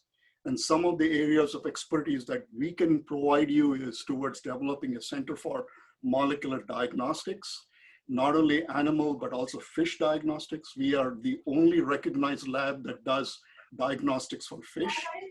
So we have that capability. Another is, as I mentioned, our Center for Genomics and Bioinformatics. And the other thing which I'd like to work very closely with Dr. Ranade is to look at developing an egg safety program. So Pennsylvania has been known to develop, has known for the last 30 years to have established a program called as Pennsylvania Egg Quality Assurance Program, which is voluntary basis, where egg producers become a part of the program with the object of reducing the incidence of salmonella in their. And in the process, they are able to certify their eggs as being salmonella free and have a better market and better outlet for their products. So as of the last 3 years, the federal government has been looking at our egg safety program that we developed at Penn State and has now made it a federal program. So we are the brain trust in developing this Pennsylvania Egg Quality Assurance Program. And we have a lot of expertise in this area, and we would be gladly and happily be there to share our expertise with you. And in order to conclude, human-driven food production practices, environmental changes, interspecies contacts, different species coming together, altered social conditions, demography and medical technology affect the food safety and quality. That's no doubt about it. And more importantly, the way we can address it is by embracing and practicing One Health, which will allow us to seamlessly integrate different scientific disciplines and establish collaborative networks to improve food safety and quality. With that, I will stop here. I'm happy to take any questions if you have. Probably I can answer many of your questions through the chat box, or if not, I will come back a little later. I'll stick to the entire program. That's not a problem. Okay, okay. Happy to interact with you. Thank you. Thank you. Thank you very much, Doctor. Thank you. Bhushan, really, you took me back to 1985, 86 era. And I was just feeling that you should go on and on and on and on. Oh, I agree, totally agree. Totally agree. Yes. Yeah, but the time is a restriction. Yep. Yes, I would request the viewers that if you have any specific questions, kindly put it on the chat box, or you can mail it directly to Dr. Chende. Dr. Bhushan has really taken a fantastic overview of the present situation, the current threats, concerns of the waste disposal, concerns of animal welfare, and the One Health approach which he has mentioned is a real need of the hour, and we are sure that the entire globe would be following that kind of approach in years to come. Now, one question has come, Dr. Bhushan, just for you. Which food safety standard regulations you are following to resolve food safety issues in your lab, particularly in Penn State? So the food safety regulations in the United States are a little bit of a dichotomy. So the regulations are set by the Food and Drug Administration, whereas the inspection part is done by USDA. Okay, okay. So for example, the standards for, let me say, milk, a bulk tank milk that is being sold to the market should have less than 100,000 CFU per milliliter. Okay. The number of coliforms should be less than 100. There should be no salmonella. There should be no enterotoxigenic E. coli. There should be no listeria. So these are the standards that we utilize for raw milk. Okay. Now we have also the process of organic milk. They have a different set of standards. Now, when it comes to meat, it is largely defined for foodborne pathogens. So absence of salmonella in 3 aliquots of 25 grams of meat, absence of listeria in 3 aliquots of 25 grams of meat, or they go back and say 374 grams of an collated product, and then you go and look for salmonella in it. Okay, so it all depends what particular product you're making, whether it's a processed food or whether it's a raw food. FDA guidelines have already been established for it. Okay, yeah, thank you. Yeah, now before we call upon the second speaker, Dr. Bilagavkar, I would request Professor Honorable Dr. A.T. Sherikar if he has to say something on the talk which Bhushan gave, or Dr. Sherikar, you would like to sum up at the end.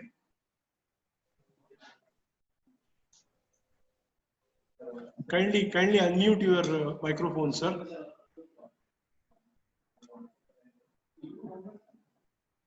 Yeah, thank you. Yeah, I congratulate Dr. Bhushan.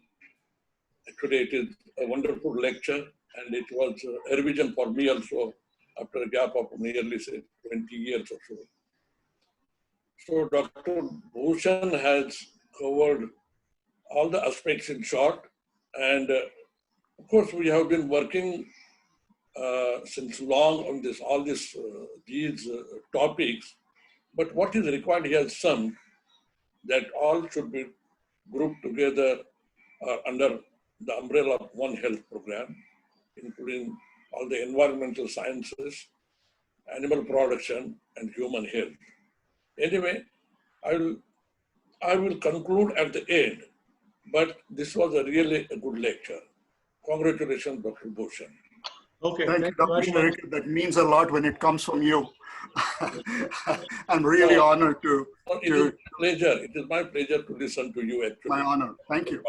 Thank you very much. And the fact that the Bhushan is going to stay back for 2 more lectures as well, it will be very interesting, to sum up the things at the end. Sure. So now let me call upon the second speaker, Dr. Kiran Biligavkar. Dr. Kiran Biligavkar did his graduation from Nagpur Veterinary College and post-graduation from Mumbai Veterinary College and doctorate from IVRI.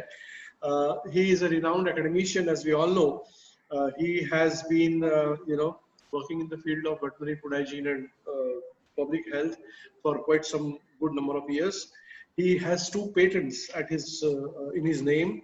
He has about 125 research publications, out of which 38 are international and 87 are national. He has guided 9 PhD students and 14 MSc students.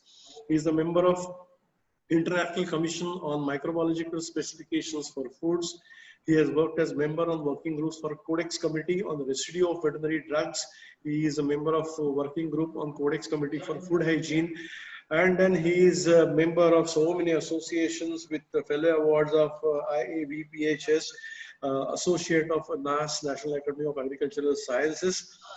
He has about 5 awards, about 12 prizes for best articles, a gold medal, Pulawala Gold Medal, and he has been the editor of the Journal of the Public Health, and there are a lot of applauds which you can we can read in the biodata of Dr. Biligavkar. Today, Dr. Biligavkar is going to talk about the current scenario of food safety regulations in India with special reference to livestock food products. Dr. Biligavkar, a renowned academician and a scientist, the stage is yours for maybe half an hour from now. Thank you very much. Dr. Biligavkar. Thank you. Is it audible now? Is it audible? It is audible, but I cannot see the screen. It is not still okay. You are not on screen. It is audible. Yeah. Just a minute.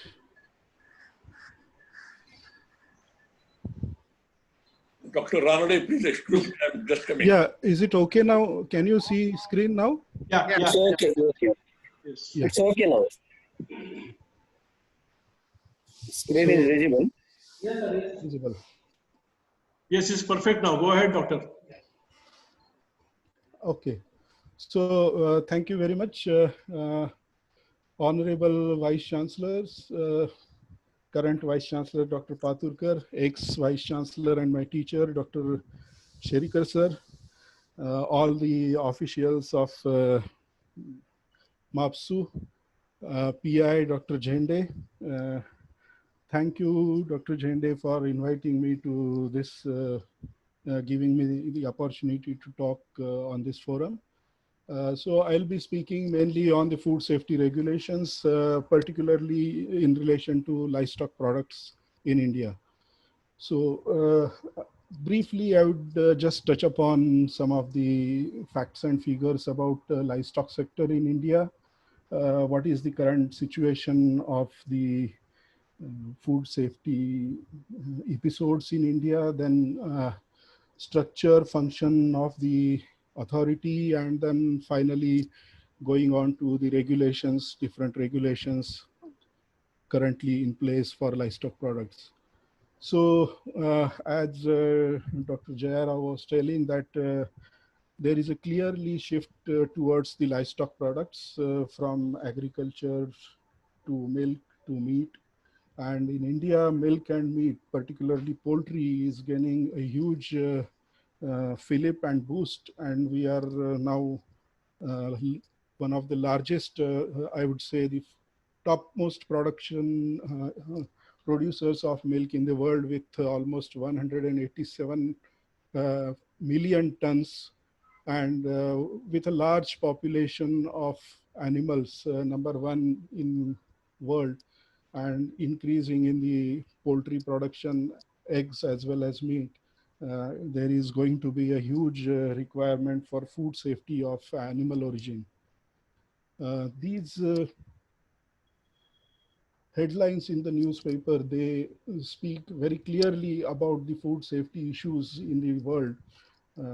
I need not emphasize on the importance of this food safety issue.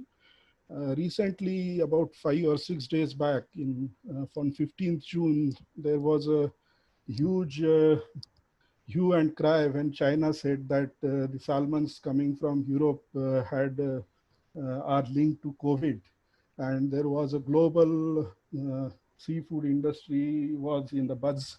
And later on, after 3 days, on 19th of June, they said that okay, there is no link of COVID with any kind of a food, and they just issued hygiene practices. So it always create a global buzz.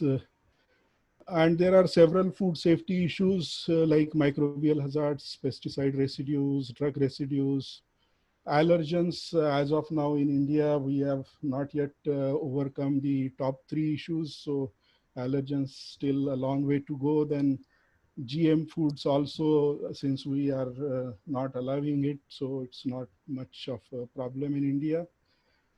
Regarding extent of foodborne illness, it's really very difficult to assess, but there is one report of WHO Foodborne Epidemiology Reference Group. They say that it was a data of 2010, of course, but they say that we have almost 600 million on an average, ranging between 400 to 950 million foodborne cases with huge number of deaths. In India, we know that diarrheal diseases was one of the most important problems. And earlier, about 10 years back, we were facing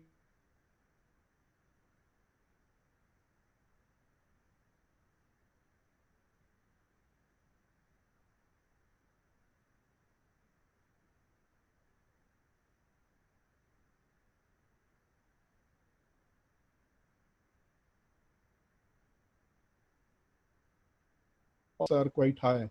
This is a national health profile of Ministry of Health and Family Welfare, this report. But the FERG report keeps us still in a very high, somebody is talking. There is some problem, some disturbance. Okay. Dr. Ravindra Ambade.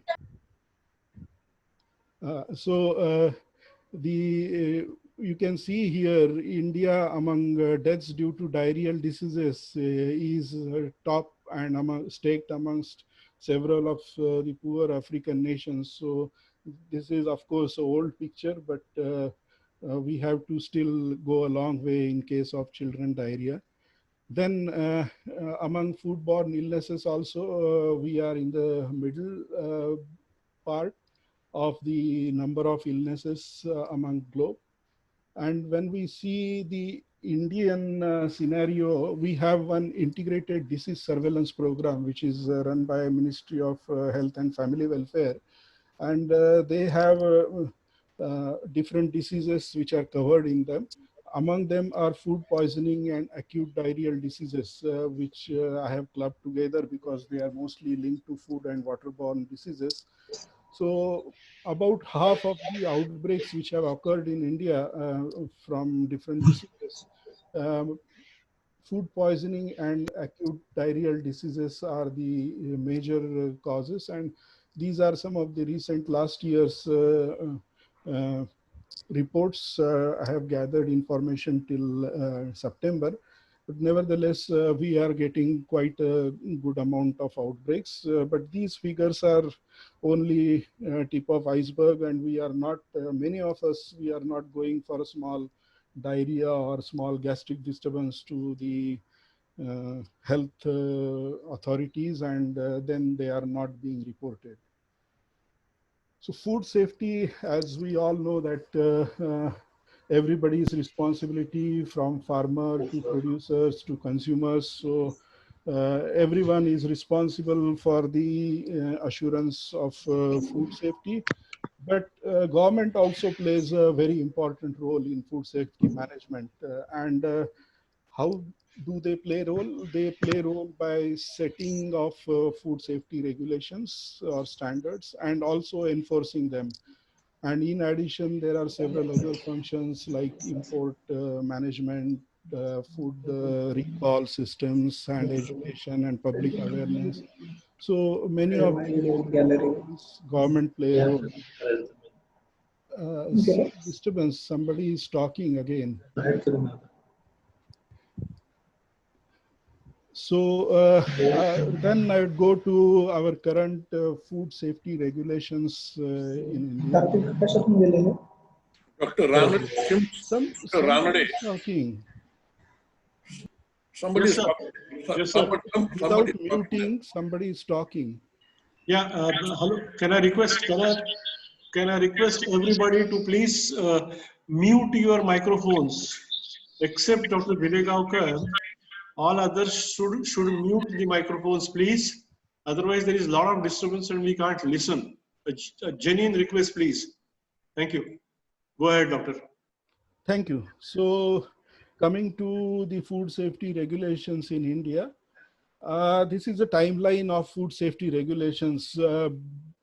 Before 2011, or rather I would say 2006, we had all different kinds of regulations which were governed by different ministry, like Prevention of Food Adulterations Act, Meat Food Product Order, Milk and Milk Product Orders, and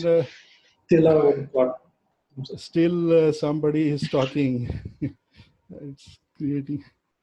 Okay, so yeah, then all these regulations and all these different food orders, they were then clubbed together, and we have now food safety and standards regulations. Everything came into one umbrella. Now we have one nation and one food law. So this situation has now come under one regulatory authority. Everything is there. So there are some other agencies also, which also have some of the standards, like Bureau of Indian Standards and AgMark. But these standards are voluntary, and only FSSR, Food Safety Standard Regulation 2011 and subsequent amendments, they are mandatory. There are certain products which are still BIS as well as AgMark products which still are used as a mandatory standards, like drinking water, packaged drinking water, or blended oil and ghee, which have been either approved by ISI or AgMark. Structure of Bureau, this food standard FSSAI is like we have a food authority with chairman and members, and down below there regulatory structure with state food authorities and all the commissioners and food safety officers at local level. But the important part which is being played in setting of regulation is scientific panels. There are different scientific panels, and they play a very important role in regulation settings. Then regulations, when scientific panel advises or recommends, it goes to scientific committee, and then it is finally approved by a food authority, and then it becomes legislation. So these are scientific panels. There are 21 as of now. It started with 8 panels, which were horizontal panel, then increased to 16, and then now there are 21 panels. And these are horizontal panels.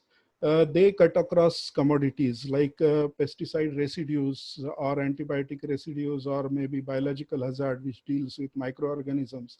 They will deal with all type of commodities, be it milk, be it meat or fruits or cereals. So they will set standards for antibiotic, pesticide, or biological microbiology for different type of commodities. Then we have vertical panels as well.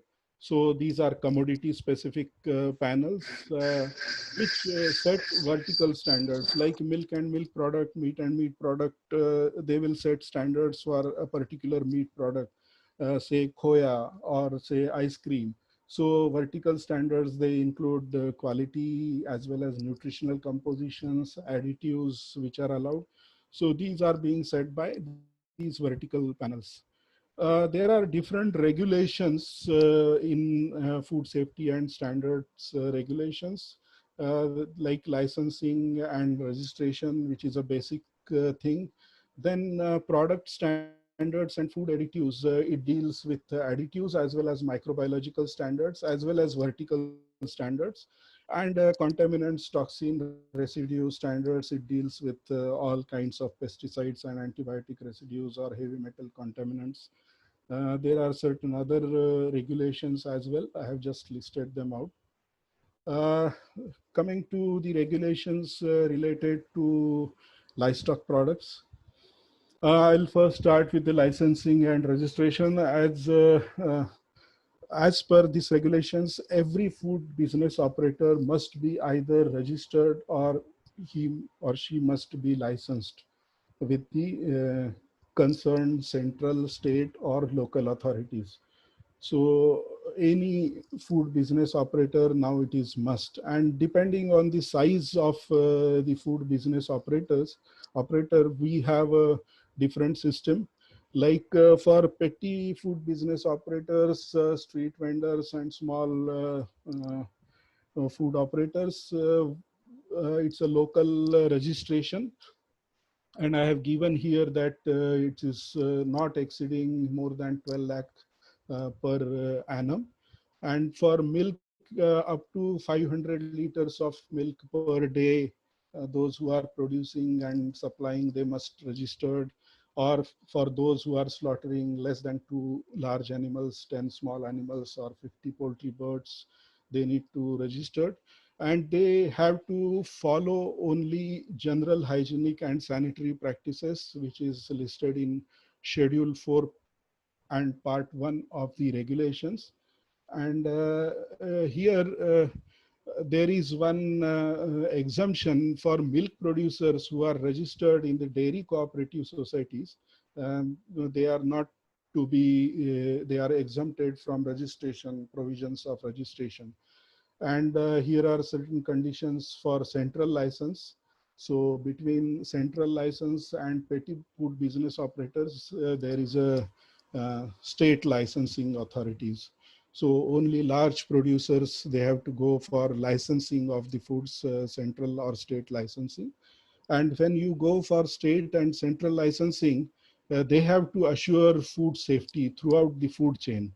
And they should, or there is a mandatory requirement for food safety management system implementation, HACCP and GMP based. And also they should have a suitable good hygiene practices as per Schedule 4 of the FSSR. And what is the Schedule 4? Schedule 4 is divided in 5 parts. As I have told you, Part 1 is for street vendors. Part 3 and Part 4 deals with milk products and meat processors. And in Part 5, if a catering event is doing for milk and meat, then they also have to comply with these standards. So now coming to the regulations related to food safety. So in FSSR, contaminants, toxins, and residue part, which is second chapter 2.1, there are regulations related to metals, drugs, and pesticides, and they have been amended from time to time. So I have just given here one list of metal contaminants. It is available on the website. So just a passing reference, these are the different regulations related to lead, arsenic, mercury, and other metals. Then there are certain other contaminants as well for which regulations are there for milk and meat products like aflatoxins and insecticides. About 23 insecticides, there are limits available. And just again, passing list which is available on the website in the regulations for different kinds of pesticides, be it organochlorine, be it organophosphates, or pyrethroids, or carbamates. Till very recent times, we were not having any regulations related to antibiotic or drug residues. But recently, last year in March, there was a notification which was issued by FSSAI related to implementation of antibiotic and drug residues for meat and milk product, and it covers 43 antibiotics and drugs for which the meat or milk producers, they have to comply with. And just a glimpse of regulation notification for different antibiotics. They have given for different kinds of tissues in some cases it's all edible tissues. For some it is also for milk. So depending on where it is being used, poultry, large animal excretion patterns, and mostly these have been taken up from the Codex MRL values. Coming to the microbiological limits, it's a chapter 3 and appendix B. There are tables which are related to microbiological limits. But when you go and see the Food Safety Standard Regulation 2011 and download it, the older version still shows the old standards, and many a times people get confused that these are the standards. These are old standards which were taken from Prevention of Food Adulteration Act, and then MFPO and MMPO. They are still there, like for raw frozen meat, these were the standards. Similarly, we had standards for corned beef, luncheon meat, cooked hams, and all canned products, which we never eat. So these were old standards still visible in the regulations. So people still get confused. Milk product also, there is still this table available. Uh, but in 2016 October, all these standards have been revised, and now we have this notification in October 2016, which tells us about the milk and meat product standards. And the old standards, as you have seen, they were very inadequate in terms of number of samples to be taken, sampling plans, and all kinds of a decision-making process, methods of analysis. But now we have new standards with process hygiene criteria separated and food safety criteria separated. The process hygiene criteria doesn't, if there is a problem, only thing is to be done is the hygiene requirement has to be fulfilled, and it is applicable till the end of processing, whereas food safety criteria is for the lot rejection and is applicable till consumption by consumers, that is entire shelf life. In hygiene criteria, there are basic utility organisms and indicator organisms like aerobic plate count, enterobacteriaceae, and so on. And in safety, there are Salmonella, Listeria, and so on. And now we have divided the regulations are now in different categories for meat and meat products. Process-based categories have been devised, and then we have standards for these different categories. Similarly, for milk and milk products, there are process-based categories as well as some indigenous products for which now we have standards.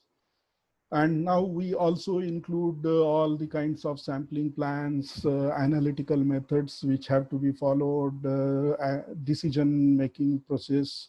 What if hygiene criteria is not met? What if the safety criteria is not met? And stages at which these standards are applicable. Just a glimpse of some of the process hygiene criteria for milk and milk product. All different kinds of products from pasteurized milk to butter to all khoya or khoya based paneer and channa based sweets. And then we also have test methods described. Similarly, for food safety criteria, similar categories with Salmonella, Listeria, counts with 2-class sampling plan and methods of analysis. And And this is for meat and meat product process hygiene criteria. Again, fresh meat to semi-cooked meat to dried, cooked, and all kinds of meat products. You will get all these standards available as a notification, gazette notification on the website. Similarly, for food safety, different categories and standards for different pathogens. As I have told you, in addition to these safety standards, we also have vertical standards for different products, which cover compositional parameters as well as some additives parameters. And the contaminants microbiological limits will be applicable as I have shown you earlier. So like condensed milk, cream, and so on and so forth. So these products all are now covered, and more product standards are being setting. Similarly, for meat products, as of now, the old standard, as I have told you, they were for luncheon meat and canned ham and so on. But now we have till now covered fresh and frozen products, different products, as well as poultry, meat, and egg. Now different other indigenous products are being taken up and will be covered, like cooked meat product, maybe halim, maybe chicken curry, or maybe meat curries, and all those things will be slowly covered in future course. So finally, to conclude, as we know that regulations is a very dynamic process, and we have several challenges ahead since we have just a few years back started science-based approach for the food safety regulations. We have to set several other commodities through risk assessment. We already have one knowledge sharing networks.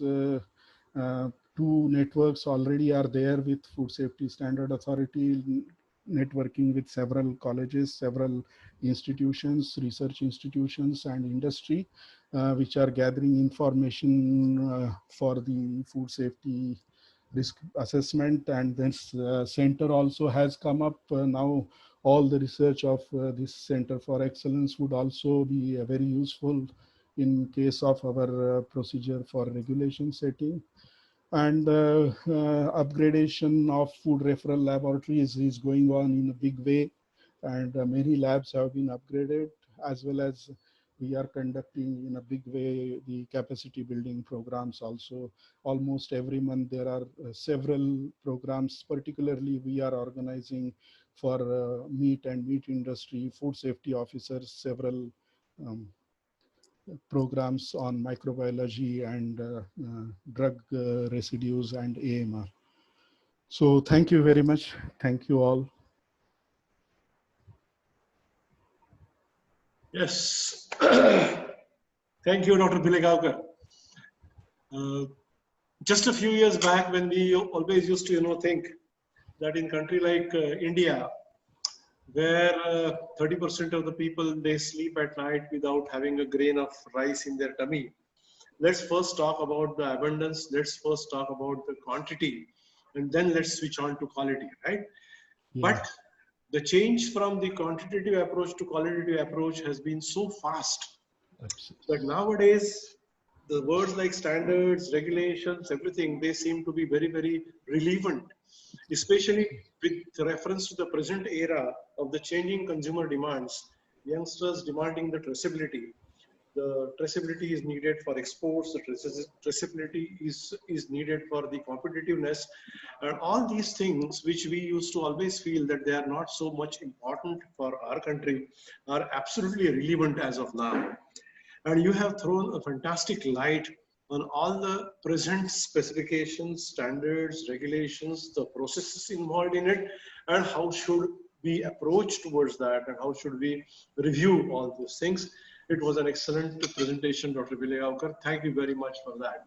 Thank you, sir. We haven't received any questions for you, Dr. Bilegaonkar, as yet.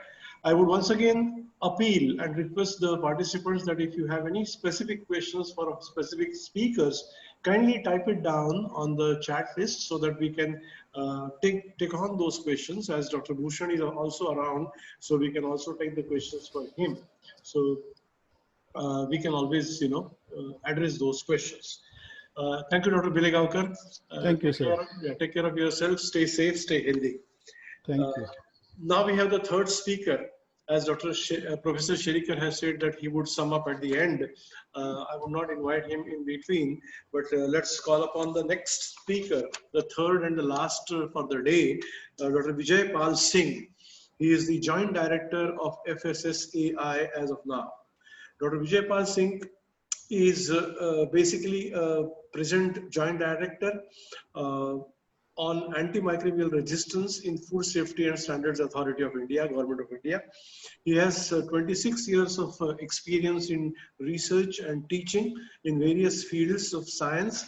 He has handled 6 research projects and guided 12 MSc, Pharma or PhD projects. He's a board member and expert in 10 international and national accreditation boards. He basically has 34 index research articles in index journals and authored 2 books, and he is a nodal officer of AMR in food. There are a lot of things which could be said about Dr. Vijay Pal Singh, but I think his talk would define himself more. And now I request Dr. Vijay Pal Singh to take on the dais and talk about the antimicrobial resistance, the FSSAI perspective, a topic which is very, very relevant as of now, and especially for people like us, poultry science. AMR means very, very close, sensitive issue for us. So let's listen from Dr. Vijay Pal Singh about the AMR. Dr. Vijay Pal Singh, please. Sir, good morning to all of you. Can you hear me, sir? Yes, sir, we can hear you. You please go ahead. Your presentation is also in place. The display of the slides is already there. You can go ahead. It's all fine. Great. Okay, sir. Good morning, sir. Thank you very much, Professor Jende, for giving me the opportunity, and also Dr. Bilegaonkar. I can see he's a member of one of the panel. So I am going to talk about the antimicrobial resistance and what we are doing in FSSAI on this topic, and what should, if in case of any feedback from your side. So as of now, you can see the people who are consuming the animal source food is day by day increasing, as well as you can see the red dot, which indicated the non-vegetarian percentage of the population. So this earlier we used to call ourselves a vegetarian society, but now this percentage is increasing. And you can see particularly the poultry chicken is meat from the poultry side is increased to the 45%, as well as the milk consumption is also very high. And this menace of antimicrobial resistance is both from the milk as well as from the meat side. These are some of the newspaper and the magazine that you see, that antibiotic end of miracle drugs are revenge of the killer microbes. There are public concerns that people are acquiring through the foodborne illness that cannot be appropriately treated with antibiotic. If some antibiotic resistance comes, you cannot treat it with a normal antibiotic, normal course of antibiotic. As you can see the third picture from this photograph, you see this is a normal what you call this antibiotic sensitivity test from the laboratory from the Haryana of a milk sample from the Haryana, and it is resistance with the cholesterol. So can you imagine the normal resistance level have gone so high that whatever we are consuming, they are very, very resistant bacteria who are present. So there is a public safety concern, food safety concern from the public side about the antibiotic and those bacteria which are resistant to all sorts of antibiotics. I remember when we did this program into Mumbai, where Dr. Bilegaonkar mentioned that some of our colleagues who could not be treated because no antibiotics were working on him. So antibiotic and food, how the antibiotics comes into the food. So antibiotics are used in food producing animals, that like for prevention and control of disease, treatment of disease, and for growth promotion of disease. First and third is the major concern for the antibiotic resistance. If we are using for treatment, that's not a major concern, but when we are using for a whole flock, for prevention or for growth promotion, so that in anticipation that animal disease will not come, that is the major concern. And uncontrolled presence of residue of antibiotic and other drug in food as a result of their use in food producing animal has the potential to pose a threat to human health and also lead to the development of antimicrobial resistance. Now, what is FSSAI doing? FSSAI is now having a regulation in place that is called as Food Safety and Standard Contaminant Toxin and Residue Amendment Act 2000, Amendment Regulation 2018, and is effective from 1 January 2019. There are new and revised tolerance limit of 49 antibiotic and veterinary drug in meat and meat products, including poultry and fish and milk, and there are 14 antibiotics, veterinary drugs prohibited for use in any of the processing things. And there are tolerance limits set for 10 antibiotic in honey already existing. And we have come up with a guidance note for antibiotic reduce uses, how you can test them, how can you reduce the usage of antibiotic. So with this regulation, we have put in place that if there is an antibiotic in your food, you can be liable for that. Your food can be rejected. Your food can be graded as a substandard or unsafe food. And we are continuously revising that. Professor Jende is also a member of our antibiotic panel, antibiotic and veterinary drug, and we continue to meet and continue to revise this list of antibiotic. And this list of antibiotic is available on our FSSAI website. You can go and find it. In case if you don't, we can also provide you. What we have done is surveillance. What are the main consequence and usage problem of antibiotic? And what we find that most of the antibiotic which we find in our surveillance sample is this extra label use. These are the high antibiotic which were supposed to use not for veterinary but for human purpose, but they are ending up into animal sector. Withdrawal period is not being neither being maintained and not being mentioned much while they are using. And risk assessment is not being done in Indian context. Now, as Dr. Bilgaonkar also mentioned and Dr. Jende knows, that we are doing most of the time risk assessment on the based on the adapting the value from the codex and other, but we need to start the risk assessment in Indian context. And there is a high use of antibiotic, especially in chicken and fish. Rest is not a must concern. Another important thing that we are doing, that we are categorizing antibiotic on by as it is done by WHO. We are not allowing the cephalosporin third, fourth, and fifth generation, glycopeptide, macrolide, and ketolide, polybixin, and quinolone. As of now, the first thing that we are saying that those antibiotics which are said critically important for humans are not, we are not letting it to be used for veterinary sector, so that we have at least something to be used for, something to be available for the human in case of there is infection which is comes to us through the animal source food. So as of now, I told you third, fourth, and fifth generation cephalosporin, glycopeptide, macrolide, and ketolide, polymix, and quinolones we are not permitting into food processing or food producing animal. Nowadays, there is also a lot of accusation is going on that animals are the big source of this food and antimicrobial resistance and all blah blah things. But there is no data which is available, and based on that, we are working with ILRI and IFRI, Indian Food Policy Research Institute, and International Livestock Research Institute, to assess that what is the amount of antibiotic which is produced in India, what is the amount of antibiotic exported in India, and what is the amount of antibiotic consumed in India through different sources. And thereafter, at least we can know that how much antibiotic is being consumed and how much at least possibly being directed to the veterinary sector.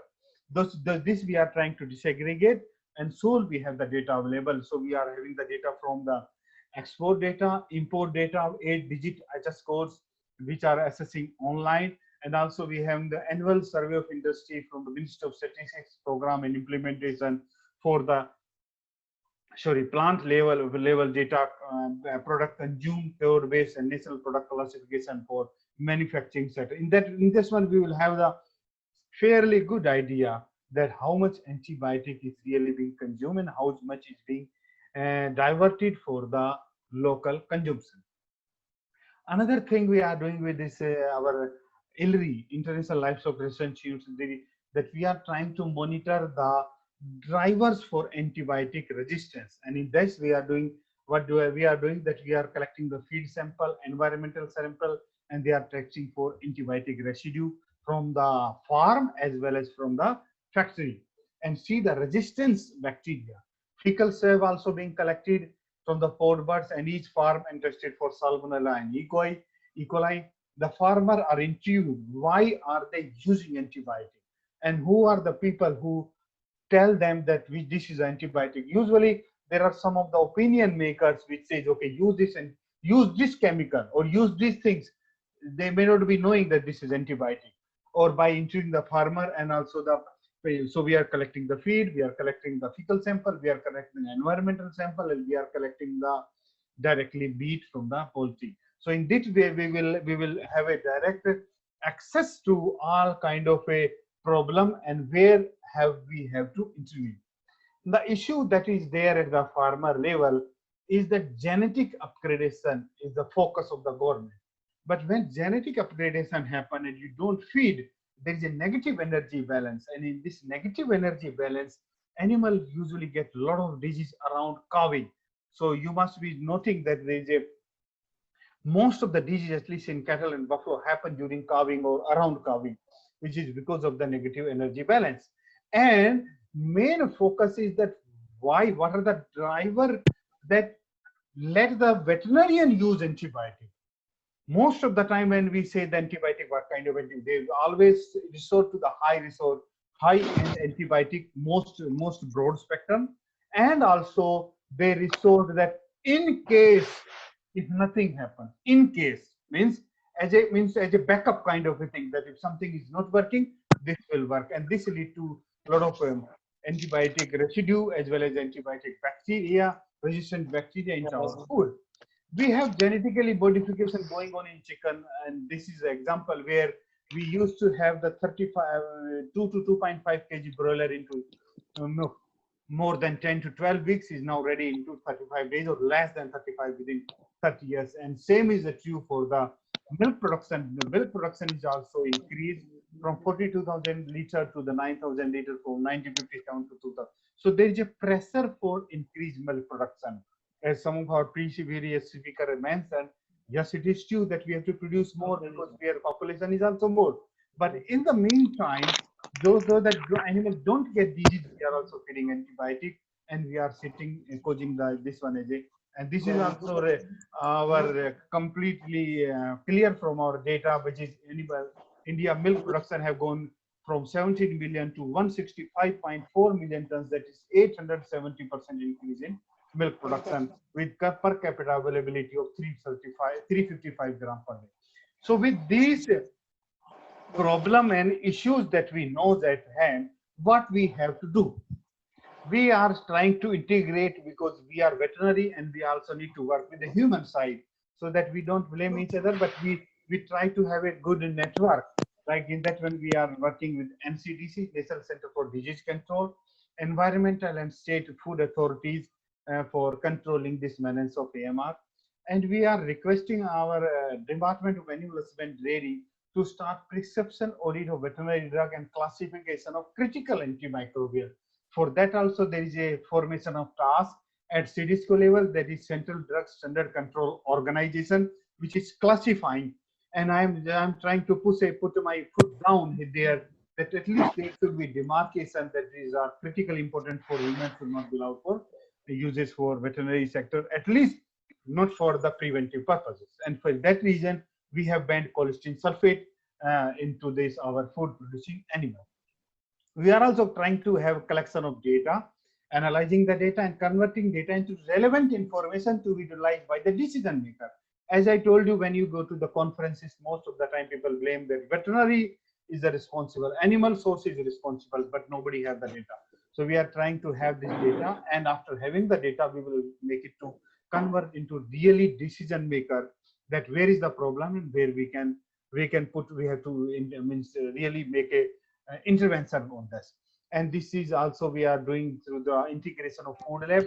We have notified under FSS Act 2003 with the veterinary lab, and we have some of the venue, the antibiotic highest priority in humans, like cholesterol sulfate I told you. We have also banned the streptomycin antibiotic, which is very important for treatment of tuberculosis, that we are not letting it to use into veterinary sector. So many things, as I told you, the 14 veterinary drug and antibiotic we are not letting into veterinary sector, and we have started enforcement also with the state FDA as well as central FDA. And in lab also we are asking them to have the reference material for these analysis of these antibiotics. But we are still lagging behind in bacterial means measuring the resistance developed in the bacteria. So this is the action plan. As I told you, we are doing categorization of the highly critical antibiotic. We are doing surveillance, and we are collaborating with surveillance also. We are propagating the alternative use through the vaccination. A lot of things is happening in Ayurveda, herbal, and code of practices. Code of practices is being developed by Department of Animal Husbandry daily with us, so that there is a if we tell person not to use antibiotic, where is the alternative? What they can do? And also we are trying to regulate animal feed. By this time, I just want to mention that animal feed is not controlled by any agency as of now. And this is a gray area, and lots of people start adding antibiotic as a growth promoter and all that person is one, which is not actually permitted by CDSCO, Central Drug Standard Control Organization. So we are trying to bring this in animal feed into the ambit of FSSAI, and FSSAI is working on that. So conclusion is veterinary prescription audit for categorization of antibiotic, data generation, regulation, and awareness program. We have already done 2 programs in Delhi and Mumbai. 3 programs we are doing with CII, Confederation of Indian Industries more. And we are basically focusing on One Health approach. As I see many, our VC sir is also participating into this conference. Sir, actually One Health approach is like only talking points. Everybody talk about One Health, One Health, One Health. But when it comes to implementation, human doctor don't talk to us, and environmental people don't talk to each other, and CDSCO, which is our neighbor, don't talk to us. State FDA don't talk to state food drug regulator. And if we don't talk to each other, this One Health, One Welfare is a very good catchy terms. I want to be very rude in this, but it is not healthy. So now we want to everybody sit together with the environment, with the drug controller, with animal people, with the human people, and not blame each other, but finding the way out. So these are the simplistic things that we are trying to make. Some of the things that use green light, yellow light, and red light. Red light, I told you, is we are doing for highly critical antibiotic, which is critically important for human medicine, classified by WHO, and also some of the antibiotic which can be easily used for veterinary sector without a problem.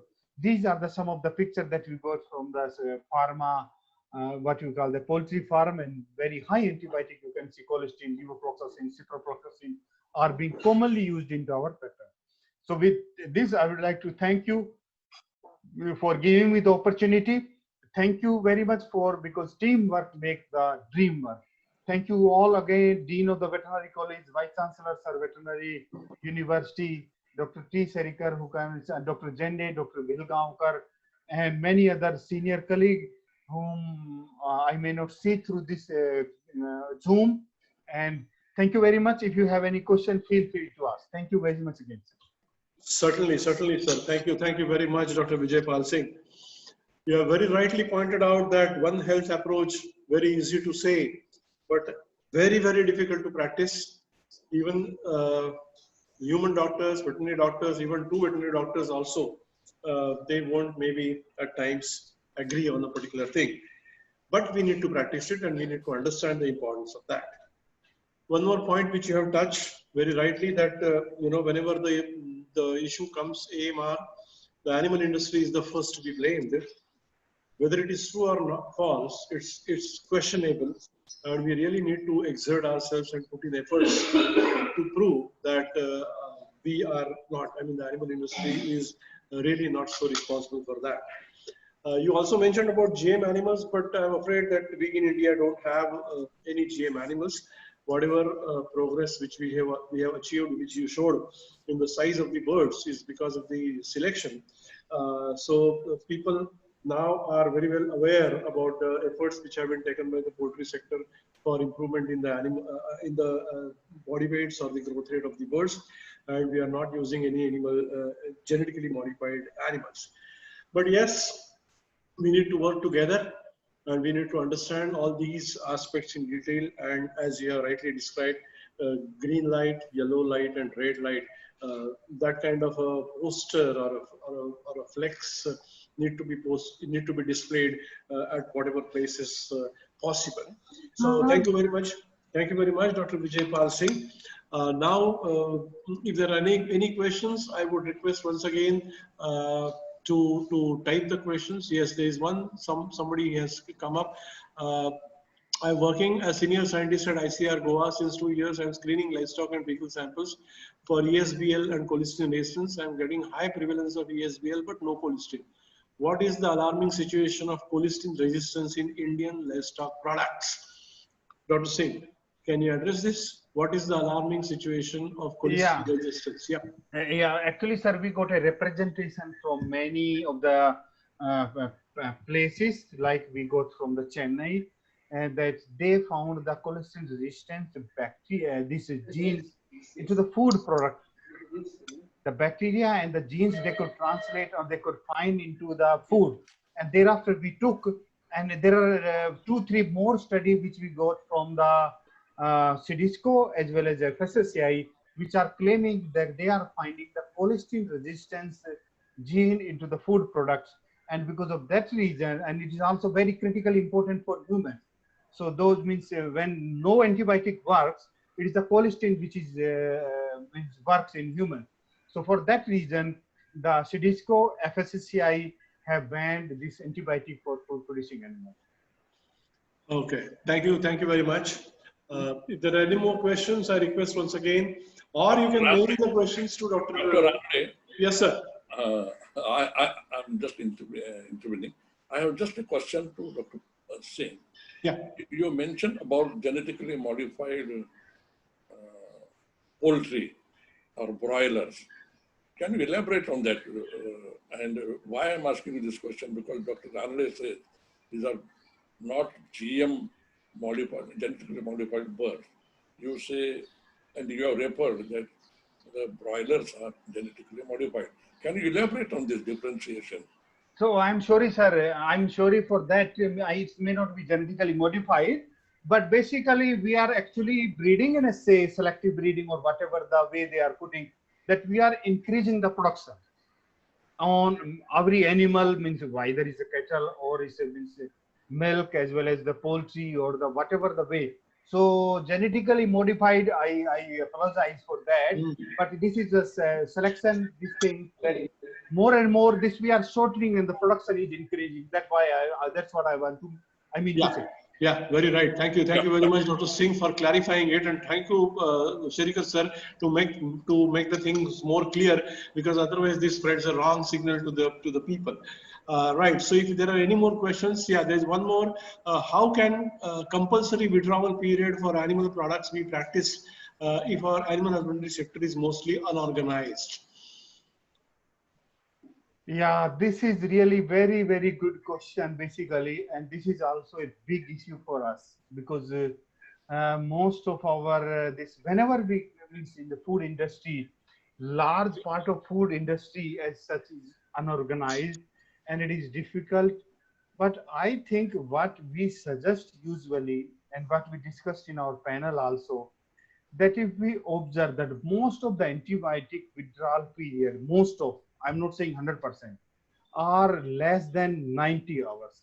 So if we give antibiotics and if we observe this withdrawal period, that this can be reduced, and especially for the poultry, because they need for transport to this our poultry and this what you call this mandi or something.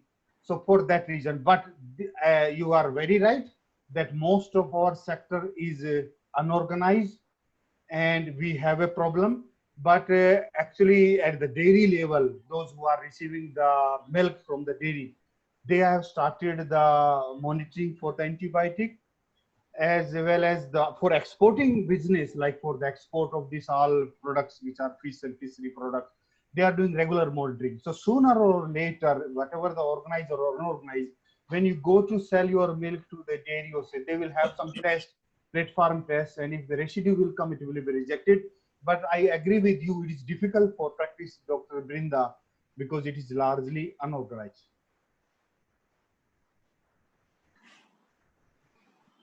Yes. There is one question which Dr. Bhushan wants to ask to everybody, as a matter of fact. Have you seen MCR1 gene in your colistin-resistant E. coli isolate? Dr. Singh, can you address it? Not say on everyone, but yes, we got a representation from Apollo Chennai that they have tested more than 200 or 100 samples. I can say the report, and they did find in many food sample MCR1 gene. So, same question, Dr. Bilegaonkar, can you please throw some more light on that? Kindly unmute your microphone.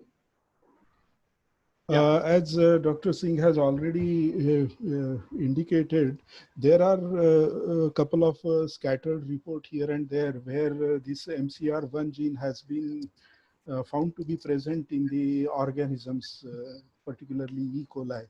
But not extensive studies have been done, so we need to just check. ESBL, of course, there are many reports from different parts of India. We have a large number of isolates which are ESBL resistant, and all those ESBL producers. Yeah. As the time is passing, we are getting more and more information about all these issues. The things which were never zoonotic earlier are getting zoonotic. The pathogens which never were encountered in certain species, now they are being encountered and they are creating complications. And the humans, animals, as well as the environment really needs to be understood together.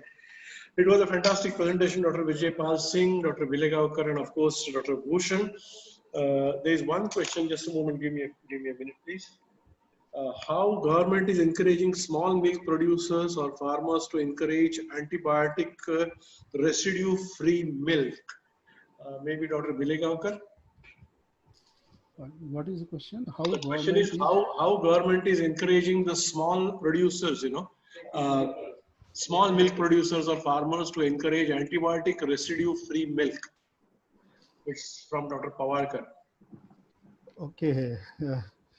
As such, there are no programs on this. It is a difficult question. Yeah, but very recently, in collaboration with Food Safety Standard Authority and CII, we have started programs for veterinary officers to apprise about all these issues. And then in turn, they would go and probably they would start telling farmers about the importance of this, and maybe examination will go on. That is what we are hoping. Maybe Dr. Singh, if you want to add something in this. As such, I don't think, sir, there is any scheme for. And you ask one person. Can I come in, sir? Yeah, please. Okay.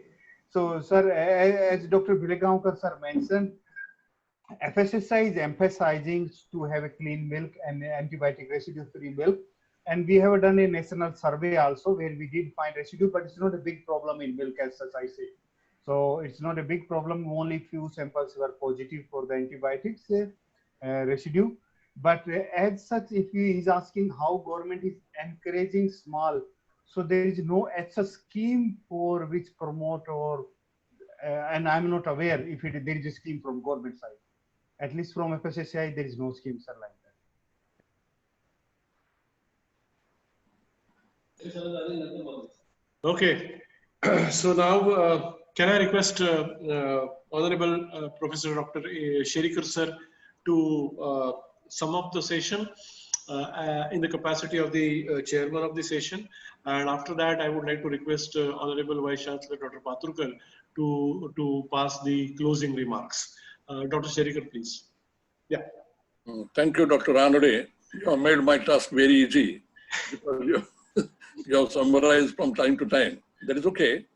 But my experience, I tell you that we have been working on food safety, whatever you call food standards, food microbial standards, antibiotic residues, and pesticide residues since but it comes to food safety.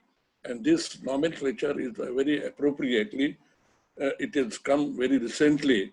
But I tell you, ever since I was a student, if you see the first thesis of my department, which was submitted in 1977, was my establishment of microbial standards for meat and meat products. So the first thesis, the first work was initiated in the department. That time department was known as Food Hygiene and Public Health. So now the department is of BPH. And ever since, somehow or the other, every year we have assigned projects to PG students, and we have been working through either PG students or through the externally funded projects. So there was an ICR project also that during 80s or 90s, establishment of microbial standards for meat food products. Likewise, this is a very important aspect today that we have been discussing, and ICR has granted a very big project to the MAFSU, and it has become now in the form of, you can say, Center of Excellence. So earlier, Dr. Jayarao has rightly pointed out, and Dr. Singh has concluded that One Health program is a really, although it has not taken shape as it has already been pointed out, but it is a very important, and it is a collective efforts of all concerned, that is animal husbandry personnel, medical personnel, and environmentalists. They have to come together and solve this problem, because we have been working on this, all the aspects in separation in all the universities, agriculture universities, veterinary universities, even traditional universities. These we have worked a lot, but the desired conclusions, to reach to desired conclusions, it is, I suppose, still there is a lot of scope, and that is why this One Health program is important. Dr. Jayarao, Dr. Bhilegaur, of course, Dr. Bhilegaukar has emphasized on the food standards and microbial standards, antibiotic residues and all. Dr. Bhilegaukar, I tell you, when this FSSI or FDA or FPA came, before that there was an agency, Directorate of MFPO, sir. MFPO. Even before MFPO, Directorate of Marketing and Inspection. Marketing and Inspection. Yeah. Directorate of Marketing and Inspection, and then MFPO, then BSI, ISI, and of course the other agencies have come. And see, when this Directorate of Marketing and Inspection, it was existing and it was controlling all the food safety programs. That time, the Bombay Veterinary College was a nodal agency for examination of bacteria for all the meat and meat products, including the raw meats also. And the Department of Microbiology, before establishment of this Department of Food Hygiene and Public Health, daily we used to receive more than 100 samples from Department of Marketing and Inspection. That time, we never had standards. BSI was also, we were just working in dark and following some European standards, sometimes American standards, sometimes, and Europe also, they had, each country has had different standards. Although it was a confusion.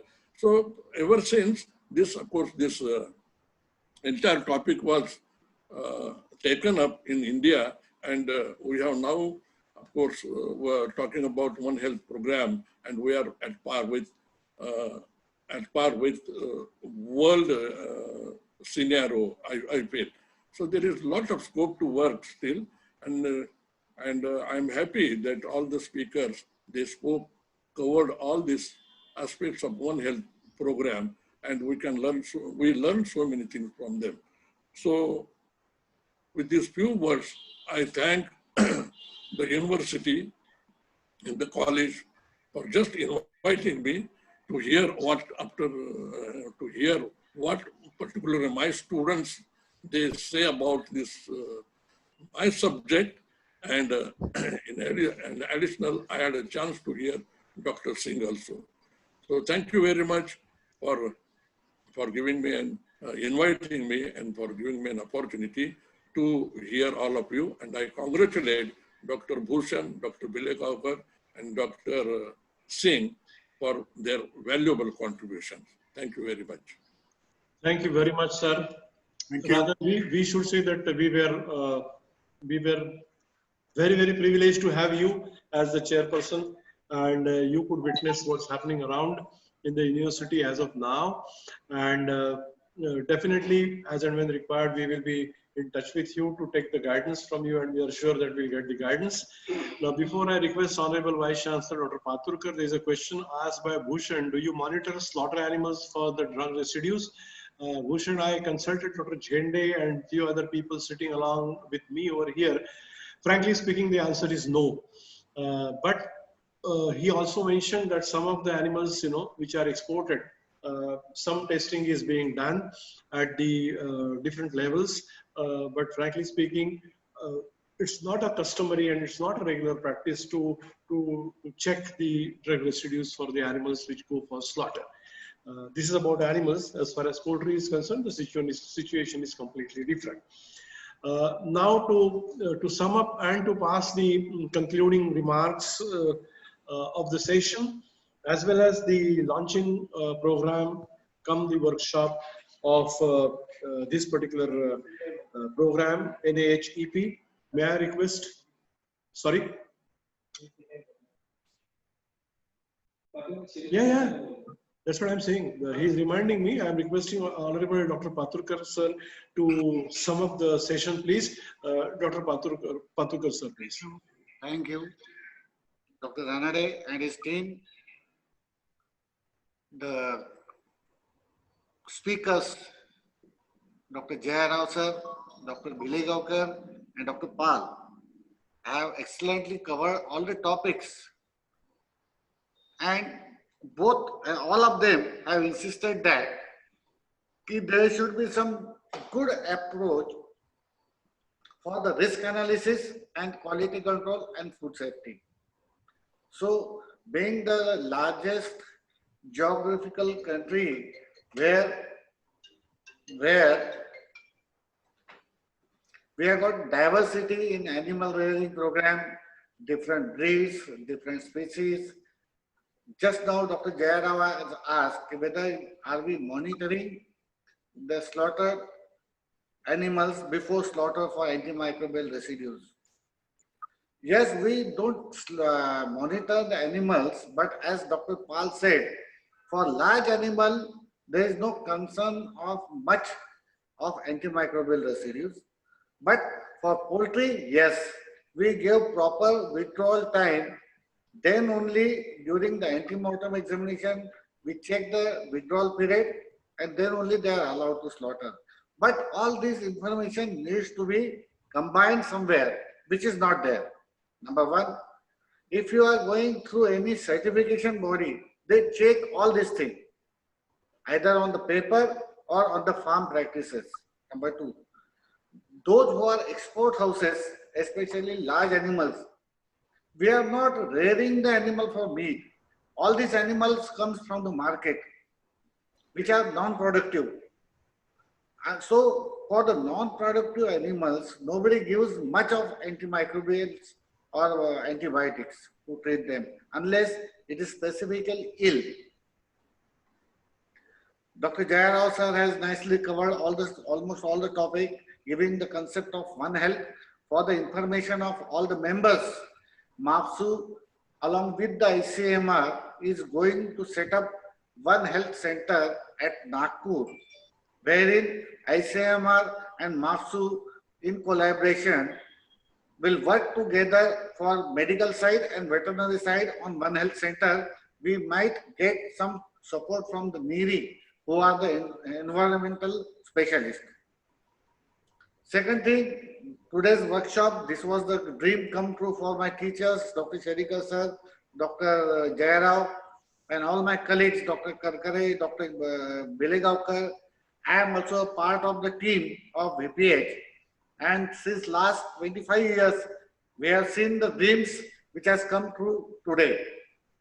Dr. Pal sir, for your information, I am along with Dr. Bilegaonkar. We are on so many panels of FSSI, which has prepared the standards for all animal origin foods, including meat, milk, fish, biological hazards, and even pesticide and antimicrobial residues. And we are trying to give our best to the legislative agencies to come up with some standards, at least at par with the Codex or FSSI or EU, so that we can have some data to show it during the meeting at TBT or any trade level. Dr. Bilegaonkar has summarized the topic in short, nicely. Dr. Pal, nice to hear you after a long time with Dr. Pal Singh. Nice to hear you after a long time, and you have covered your topic nicely. Since we are going out of time and so many members like to have some other assignments, I must thank everybody, Dr. Ranade and his team, Dr. Jende and his team, for giving me this opportunity to speak and interact with you. Thank you very much. Thank you very much, sir. To be very frank, it's 11:59 and we are on dot closing the program at 12 o'clock, because now just within 1 minute, Dr. Jende will convey a vote of thanks. A precisely organized program. I really congratulate Dr. Jende for that and would request Dr. Jende to propose vote of thanks and then we disperse. Thank you very much. Dr. Jende, please.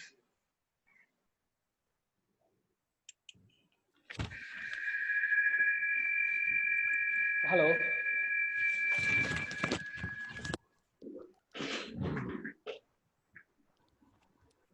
Hello.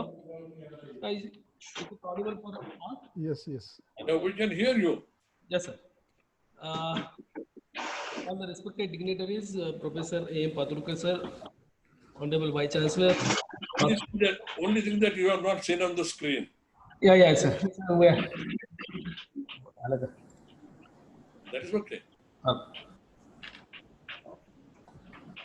Dr. R.C. Agarwal, sir, National Coordinator NAHP at DDG Education, ICR, New Delhi. Dr. Prabhat Kumar, sir, National Coordinator NAHP, ICR, New Delhi. Dr. A.T. Sherikar, sir, Founder, Vice Chancellor, my guide, mentor, philosopher. And Dr. Kurkure, sir, Director of Research. Dr. A.P. Somko, sir, Director of Research, Instructions, and Dean, Vet and Fish. Dr. P.T. Jadhav, Dr. Director of Extension and Dean Lower Education.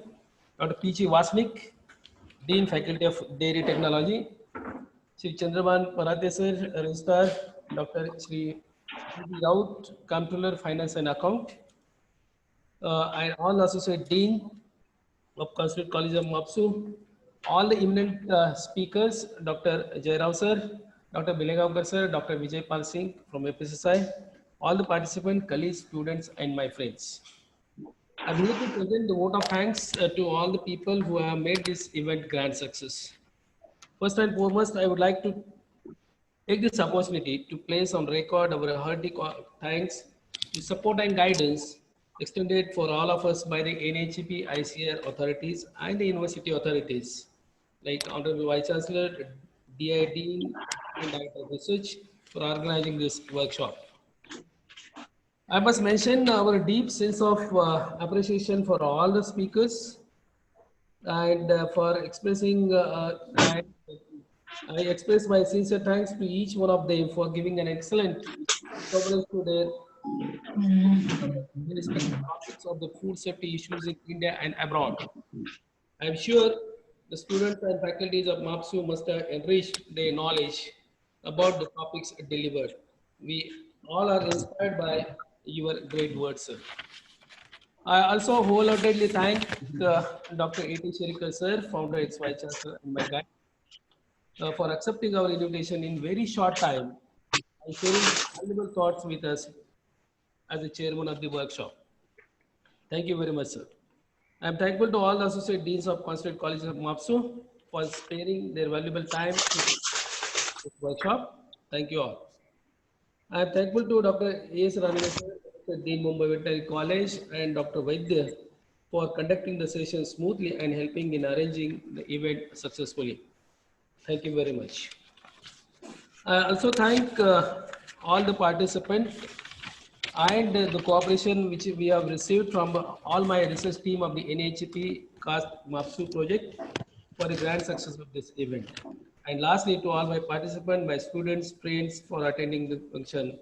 Now I would like to officially declare the end of this event, and I once again thank one and all. Thank you so much. Dr. Jende, Dr. Paturkar is there, na? Dr. Paturkar, you have made registrar and comptroller also to attend this function, entire function? Yes, sir. Yes, sir. They are there, there? Yes, yes. Very good, very good. Congratulations. Good. Good. Go ahead. Please go ahead. Yeah. Program is over, no? Okay, thank you very much, everybody. Dr. Jende has declared that the function is over. I once again thank you, all of you. Stay safe, stay blessed. And once again, wish you a very happy birthday, Dr. Paturkar, sir. Stay blessed. Thank you. Thank you. Dr. Happy birthday, Paturkar, sir. Wish you many, many happy returns of the day. God bless you. On this platform, we can wish our Honorable Vice Chancellor as happy birthday. And Dr. Bhushan Jairao, sir, thank you so much for even, this is a late night in USA. You are still there in our program. Thank you very much.